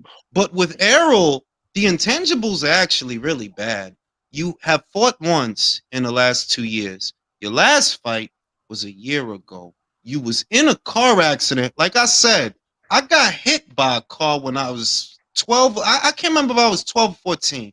However old I was, the injury is still with me. I'm 40. He got thrown out of a plane. Bro, like, that too. And he's going to fight the sharpest counterpuncher in boxing off a fucking 15-month layoff. Crazy talk. But also, that's what I'm saying. That just off of that, even without the styles, if you tell a guy, yo, the dude ain't fought in 15 months, yo, that's really bad, fam. Like, really? And his last fight, to your point about body work, like, so I don't know if you guys know, his name is something Rojas, but he was like, he won like a medal at the World Championships for Team USA. They were asking him, because he was sparring Terrence in this camp, they're asking him, like, what does he do well? He said, yeah, he goes to the body real well. So that's what I'm thinking, is that, yeah, I can see it. And I'm even thinking that Errol cuts a lot of weight, and that's going to wear on him early in the fight. Absolutely. And that's the virtue of going to the body, that if you want to get this guy to calm down and stop doing extra shit, go to his body. He ain't going to have the energy to do none of that shit. I gotta ask you this question, Jules. At 14, who you piss off or were you pumping on the block at 14 for motherfuckers Nah, to I run over just your ran fucking across the like that? street. I ran across the street when I shouldn't have, and I got hit by a car. And like I said, Oh, my so your ankle, timing is fucked. Your timing was fucked, you nasty it was bastard. fucked, Nah. bro. And my ankle fuck. But being real, car accident will ruin you for life. I'm not ruined per se. No, wait a fucking minute. Don't fucking try me now, right? I'm just saying that this man got ejected from a car and landed on his face. This Come is how on his shit now. sounded. That shit sounded like right on his shit. Like, God damn, bro. I'm saying How you feel? on his face, my guy. So in the Ugas fight, which is why I always look at that fight and that performance suspiciously, Ugas wasn't really even trying. Like, look at that fight. Go back and watch it. It's a weird. You think Al Heyman got in the corner and said, "Yo, I will send you back to fucking Cuba so you can live in squalor and poverty Bro, if you don't stop this go back bullshit and here." watch. If you don't believe shit I say, just go back and watch that fight. Look at all the other Ugas fights and how he fights, and look at that fight. That shit is like Porter And he versus still hurt Ugas. That was Spence. a totally still different. hurt Yo, Spence. I was in a Twitter space earlier today, and I had motherfuckers telling me that inactivity is a myth. Like that shit doesn't affect the fighters. It doesn't affect Like the fighters at all. It's like a myth. Toy saying the streets is the myth, right? Yeah, Nasty like it's a motherfucker. myth. It doesn't affect the fighters at all. It's a myth. I'm tired. They're probably, you know what they're probably using? They're probably using Mayweather versus Marquez or Sugar versus Hagler as their if they even know who these people are, right?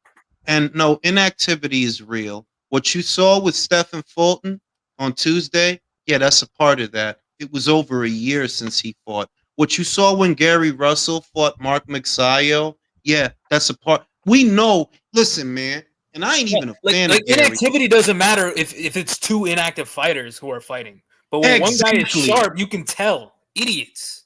Like Gary is by and large a far better fighter than Mark Magsayo. And I happen to think if he would have been more active, he would have won that fight. Because Mark fucking sucks. Outside of that 1-2, that motherfucker sucks. He hit hard, but he sucks. If When Gary got his timing back in the fight, he was beating him up with one hand. So that's how inactivity could hurt you. That you could literally be a better boxer than the other guy, but if your timing is just off and your cardio is just off, if everything is off just enough, yeah, you fucking lose, bro. At the elite level, yeah, it matters. These motherfuckers think that they draft their boxing knowledge from Fight Night 5. They think they see fighters like I haven't played in a year. Their stats are the same, so it must be no difference when a fighter goes 1 year and a half. That shit is crazy. They think it's a video game. Like, these are not human beings. You know what I mean? Like, the more you do anything, it's like there's a happy medium between being sharp and being, sharp worn. There's a happy medium. But when you ain't doing shit at all, yeah, you get rusty, bro. You're rusty. Gaining weight, you stop working out, you'll gain weight. But yeah, they think like, oh yeah, Stephen Fulton just didn't download his update. That's why he got his ass whooped. Exactly. He didn't get the package, the special upgrade shit. He didn't get the DLC pack from the Xbox store. Fuck the other thing that these people don't understand, in the case of Floyd Mayweather, this guy, dude, is retired and he's staying in the gym. What the fuck? And I think but also this, you cannot use exceptions or exceptional people to speak to the majority. That's Floyd. That's not fucking Joe Blow. That's Floyd. You can't look at Sugar, because it's a bunch of Sugar Ray Leonards running around. You fucking moron. You gotta remember, Floyd beat bitches and niggas up. Like, he's exceptional with these hands. 51-0 out here in these streets. Yeah, beats up baby moms. Says after Bud works Spence, who is higher on a pound for pound on the basis that he knew he crushes Tapales. I'm gonna be That was real the with day you. Inoue. Nah, Inoue look, beat- look. I'm gonna be real with you. I don't if Crawford wins on Saturday and somebody tells me that he's number one, I completely get it. But And I'm based gonna on say my that too. criterion, it's still Inoue. Why? 4 division champion. He did undisputed, just like Terrence. I get that Terrence would be a 2-time undisputed champion, but did you actually beat more champions than he did? No, that was his 6th in Stephen Fulton. This is your 5th. That's what separates. But does Inoue wrestle dudes? No, not at all. Inoue doesn't tap out Olympic wrestlers. Terence Crawford does. Bro, so- I'm just telling you, he got him beat in 2 areas. He's been a champion at more weights than he has, and he has beaten more champions than he has. Terrence fucks more bitches though, so that's what puts him over the top for me. How you know that he ain't over there fucking all these Japanese joints with the little with the sparse hairy pussy? The sparse hairy pussy. Because his wife is hot. That's why he's fucking around. The sparse You know hairy. the sparse hairy pussy? You wildin', Jules. You wildin'. The wispy. You seen them wispy hairs? They wispy. Yo, I hate There's not a lot this going nigga on so down Yeah, there. it looks like a much. field after a forest fire. I hate this nigga so much. I swear to God. Let me read the super chat. I undefeated journeyman says. Yo, who Mike is that? Who is that, bro? It's not hard, bro. It's not really not hard. Who's in the Phantom Zone? Undefeated journeyman said Bud is gonna throw a hook and catch fish. Bud in 3. That's a bold prediction. 3 rounds. We don't even get to 6. That's a bold prediction. I'm Yeah, with that's you, a real Journeyman. bold It's one. not for Inoue's Maybe wife, bro. maybe Like, in the 5th, but I'm with I'm you. about to Google his wife to see what the fuck y'all talking about. Like, he where? talking, fuck he talking about? Like, What is y'all what that bitch talking got? about? Like, where? She got the big That bitch pussy? Big ass big pussy? Damn. Jesus Christ, we are so disrespectful. How come we didn't keep the same energy when Steve Kim was in? We wanted to be all professional and shit. No, I'm not the one. No. Jules turns into NPR. He turns into NPR when Steve comes Don't on. do that. I'm not the one that brought up that motherfucker's wife. That was one of them motherfuckers. I didn't Jules say and nothing Steve about Kim- that shit. This shit turns into NPR. But So now, how come we didn't bring that bullshit though? Like at the end of the day, we're Bro, when degenerates. Steve comes on, this dude turns into C-SPAN. Yes, the fuck. And we all turn into C-SPAN. I swear to God, we do. Nah, like we his fucking kids, and I ain't gonna hold you. wasn't nobody asking about Inoue wife. Why he was here, bro? I don't know what that shit you would have up. looked at you would have looked at it. What the fuck are you talking about, Chris? And I Nah, would have son, got like- yeah.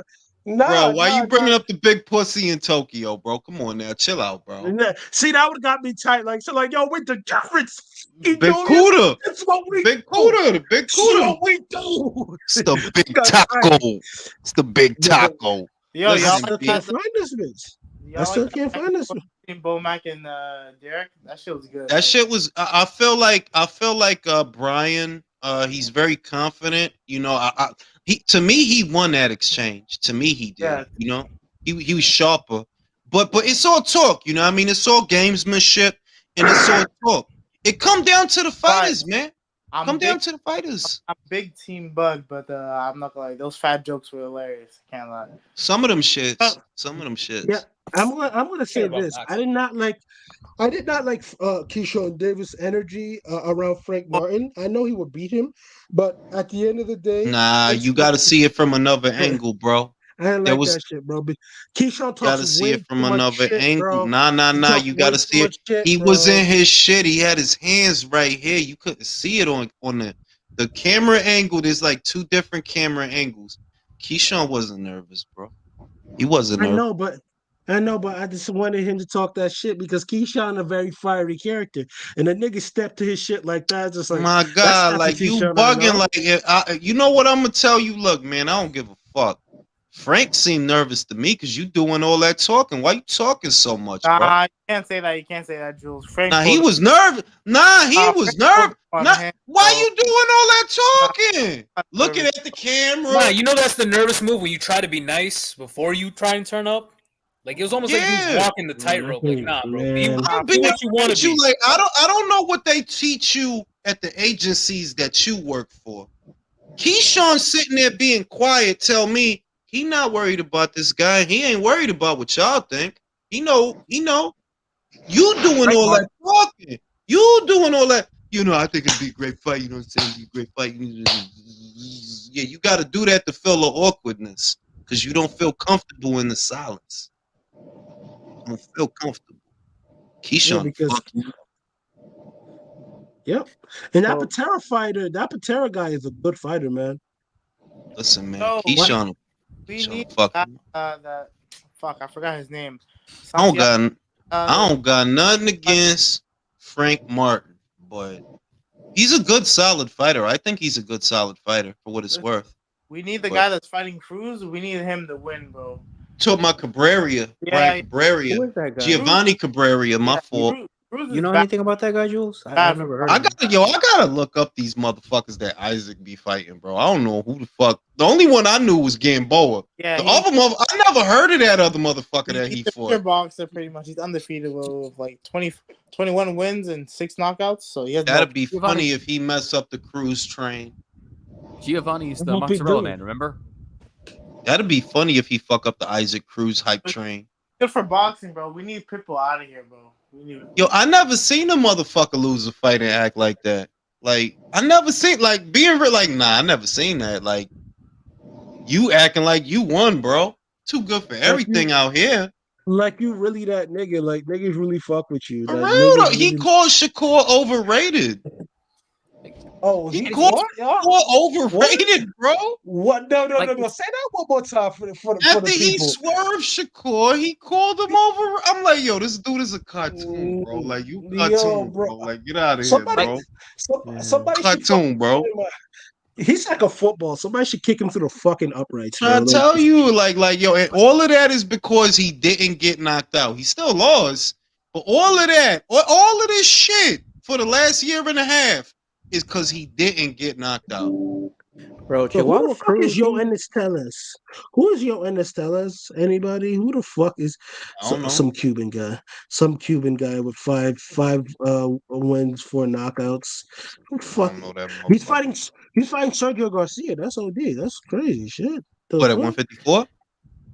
Yeah, I think he started at 154. He had a Wait, couple did fights Sergio after. recover off that loss? You know they don't give a fuck. You know people get beat to half dead every day, B. You know what time it is. Stop Can't all just that be simple having this calculation. motherfucker fighting people. He coming off of consecutive losses, bro. Yo, is Eddie Bullshit. Valencia? Is he alive or what happened? What happened? Because Eddie Valenzuela? Who you talking about? No, Mexican boxer Eddie Valencia fights for life after getting knocked out by George Acosta. Oh, you talking about I the haven't dude heard that's in a about that. coma? You talking about the dude that's in a coma? Yeah, man. I'm tired I of don't seeing think that he's shit, woken bro. up yet. Yeah, that shit always bothers me. Ever What y'all since think my about that man- alien shit, bro? What they trying to fool us, yo? Talking about they make contact with the extraterrestrials, B? Where? Is that Y'all true? get? Like, is that true? Wait, so what they say exactly? My brother was telling me. This is having a press conference, right? Listen, this is what's compelling. It's not that the government is admitting it. It's more like a person that was in government, in the CIA, is under oath, basically at saying, yeah, it's aliens. You know what I mean? In other words, the appeal of the entire story is that he is saying this under oath. You see what I mean? That, yo, you can't lie. You got to tell the truth. Saying things under oath means nothing in government. Those guys commit perjury all the time. Nothing happens. Here's my thing with the whole thing. In the age of everyone has a high definition camera in their pocket at all times, all the alien shit we see is grainy footage from how many miles away? Really? Can I be honest with you? And no. Can I be honest with you? Go ahead. I seen a UFO. Me too. Right? Dead ass honest with you. I'm not playing with you neither. Like, I'm not exaggerating or nothing. I'm being so dead ass serious too. I dead ass seen this UFO before. And I on told hard. people this. Hey, bro, let me finish my sentence, fam. Damn. Now, when I was very young, I remember I put it on my daughter. I'm dead ass. You know what I mean? I'm dead ass. I seen a UFO. I don't know what it was. I just seen it. I But like believe you you, saw the Jules. spaceship, or you saw the viste el mono, or you I saw saw something that cannot navigate that way. It's not possible. You cannot. I see like no yo. Who the fucking yo? Fix them fucking mics, please. Now, the shit. All I'm gonna say is it fit the description of a lot of things you hear that are not in keeping with modern aviation. This thing could sit still in the air and that cut a right angle like nobody's fucking business. That's not the way airplanes move. That's not the way helicopters move. I'm hand on heart. I'm dead ass. Now, I don't jump to the conclusion extraterrestrials. That could be government aircraft for all I know. You know, it could be government aircraft for all I know. And that's what I was going to say, Jules, is that I used to live close to a military base when my parents were in the military. There was some scary shit they were working on behind closed doors. Yeah, I'm not surprised at all at that one. Yeah, like the disconnect is saying that because you saw something with bizarre maneuvering capability in the air, that automatically makes it extraterrestrial. Now, when I was a child, that was the conclusion I came to until I got older and realized that could have been some government shit. Nah, bro. The UFO I saw, I was sitting in my a patio one day, and I just saw, a crater like thing. It was like it was round, right? And had the top on it, and I just heard boop boop boop boop boop boop boop boop boop, and it just went fast as shit. I said, yo, what the fuck is that? I said, I know that's not a UFO because it had all the characteristics of it, and this shit just like boom, and no one was out there, and I just remember it. I think it was like, I think it was a fucking spring day, and I was still in high school. Yo, yeah, like that shit. I'm telling you on God, it was spring. It was spring in New York. Yeah, right before the summer came in. That'd be crazy. Like, one of these fucking extraterrestrials just open your door. Like, yo, they don't believe me in the I'm telling you on God. I'm telling you on God, on my daughter. Like, I'm telling you. But the shit is that shit. I didn't jump to no wild shit thinking like, yeah, this and that, because it's entirely possible that the government and the military work on things that we don't know about. A lot of people that I met that were military, they all said the same thing. Most of the shit that people end up using, the technology, is military application first. So they could be 20, 30 years ahead of where we are right now. So you never know. I'm like, that could have been like some shit they was working on for all I know. But I ain't fretting when I say, I did see some shit that I was like, I don't know anything that could do that. What can do that? Bro, and I saw some shit. I saw that shit. I was like, yo, ain't no motherfucking way. I just saw that shit. Yo, they swear to God I'm lying. I'm not lying. I'm telling you the truth, B. And I said that shit so casually. I said that shit so casually to people because, like, I was trying to process what the fuck I saw. Jules was getting chased by reptilians, man. I'm being like, if I'm no cap, which is why I'm very open-minded. It's because of that. I'm like, you never know, bro. It'd be real vanity to think that we know every fucking thing. I just know, look. I agree. I agree, but it's funny, man. I don't know what the fuck that shit was. I don't know how the fuck it could do that. And that was the main shit that stuck with me. Like, I don't know anything that could do that.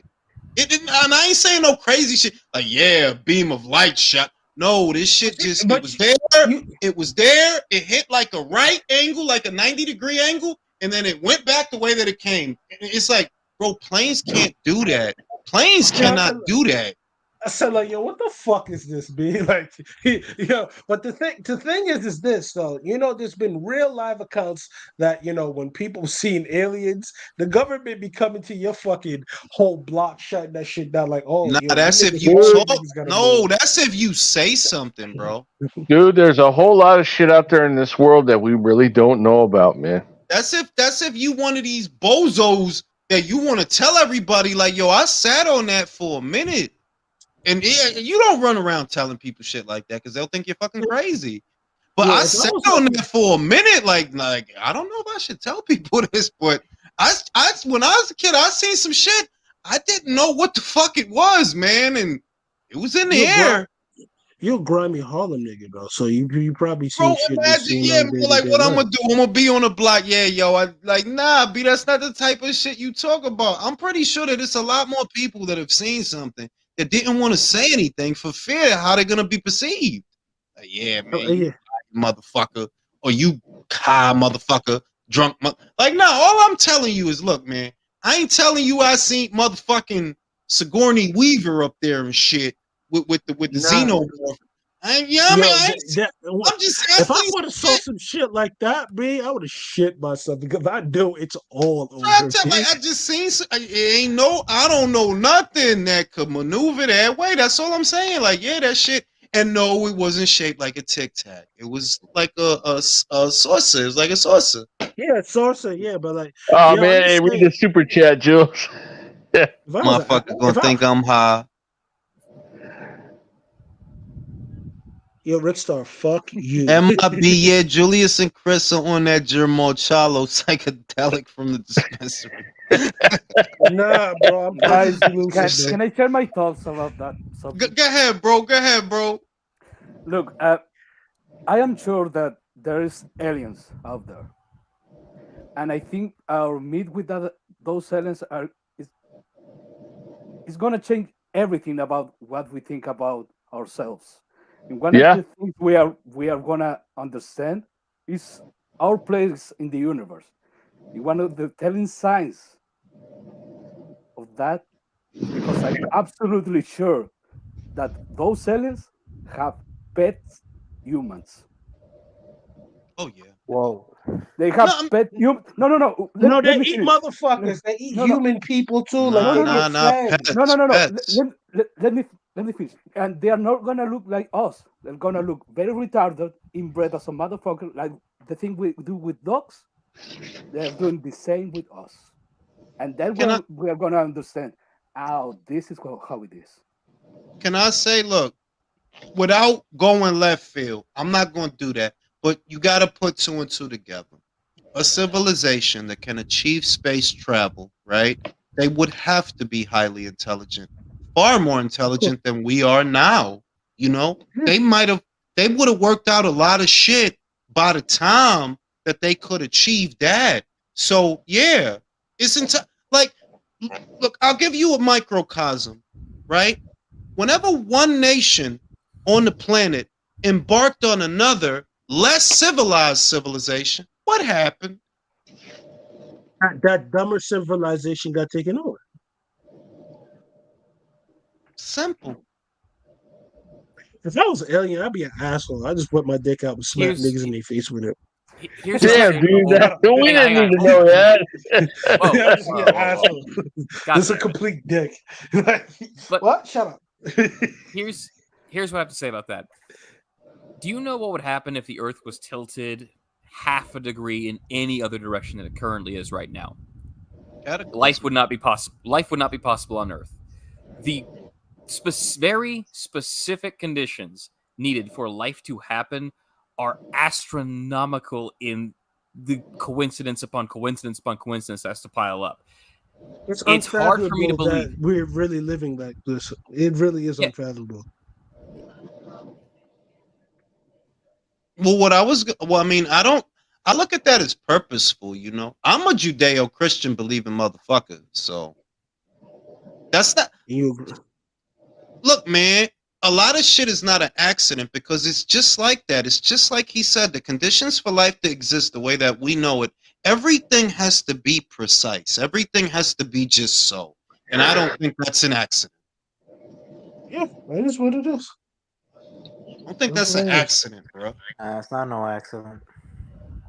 Imagine aliens started boxing with humans and shit, and you got your alien and pound for pound list and shit. Bro, what if an alien bitch has two pussies and one has a tongue in it? That's it.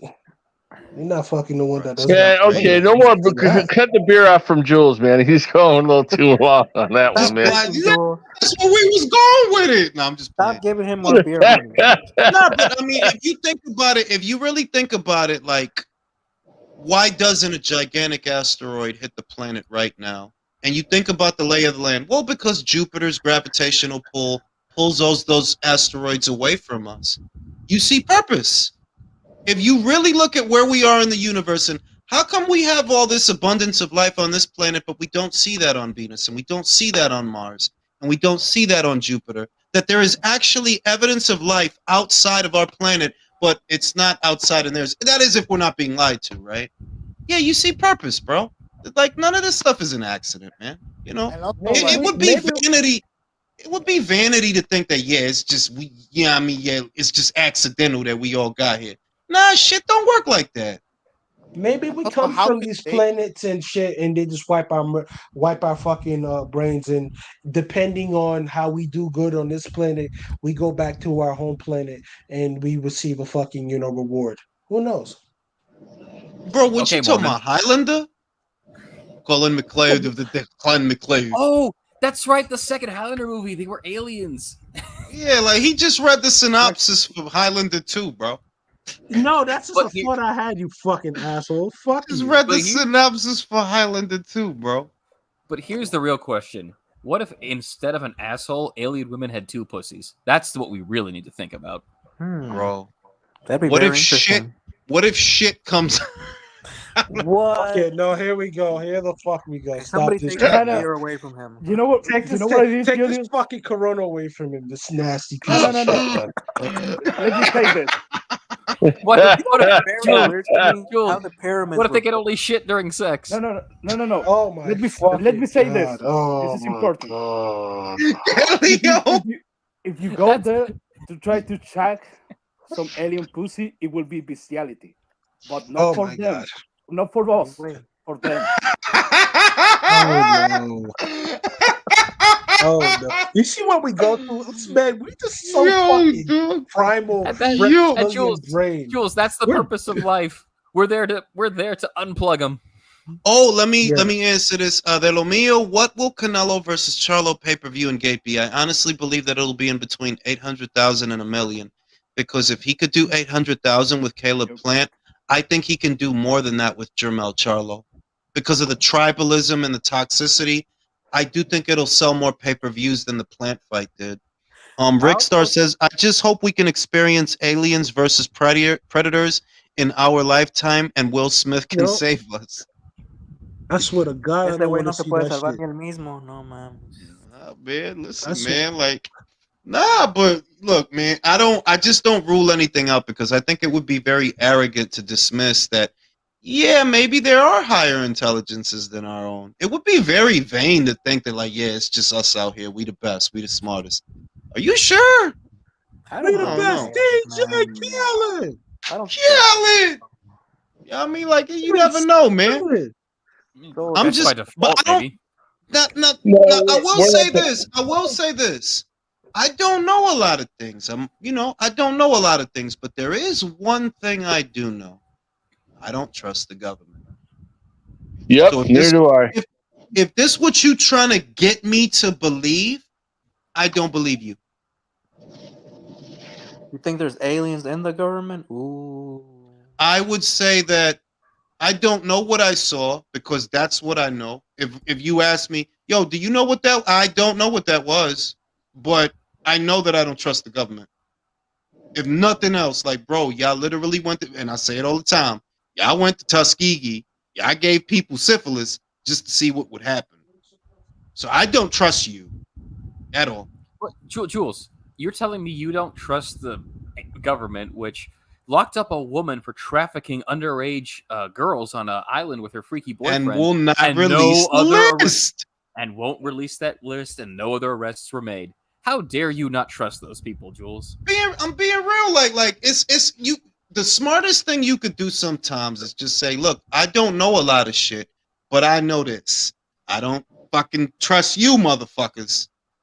If this what you going on the news, and it feels like the last 2 years they've become more comfortable saying these things that are sensationalized. And I don't know, man. I just don't trust the government. Like, of course I could entertain the possibility that there are other intelligences in the universe because the universe is vast. But at the same time, I know that you motherfuckers is crooked and corrupt and a motherfucker. Dude, so If y'all the ones saying that shit, I don't know, bro. Our species is arrogant, man, because a lot of our people and species, man, we think we're the only ones in the damn universe, and we're not. Yeah, like for example, the conditions to live on Jupiter would obviously be different than the conditions to live on Earth. So if there weren't intelligence on Jupiter, it wouldn't look like a humanoid, you know? Simple, basic biology shit, you know? The stuff that we're made up of is in the Earth. In a nutshell, it is, though. Like, nerd. Yep, our bodies are. bro. But you know what I mean? So you never know. Like, you can't dismiss the possibility that, yeah, don't be arrogant. Of course it's possible that other shit is out there. But your government, you don't know what's out there. You do know your government. You know your government ain't shit. So if they the ones that saying that shit, I think our government knows everything, and they just, they try to spoon feed us things. Because imagine we wanted everything that we wanted to know immediately, and we got it raw. we not ready to know that. We not ready to know that, bro. You can't handle. Well, I am, but y'all not. Undefeated Journeyman says Zoe Saldana of Guardians of the that'd be a good situation. Zoe is foul, bitch. Fuck that bitch. What she do? Do nothing. Ring IQ has not seen Independence Day. He's being not you bugging. It's one of my favorite movies. Who hasn't seen Independence Day? Come on. Yeah, like that was a big movie when I was a kid, bro. But yeah, you never know, bro. You never know what's out there. On that note, I'm going to sleep. It's fucking late. Okay. It was a great live, guys. Great live, bro.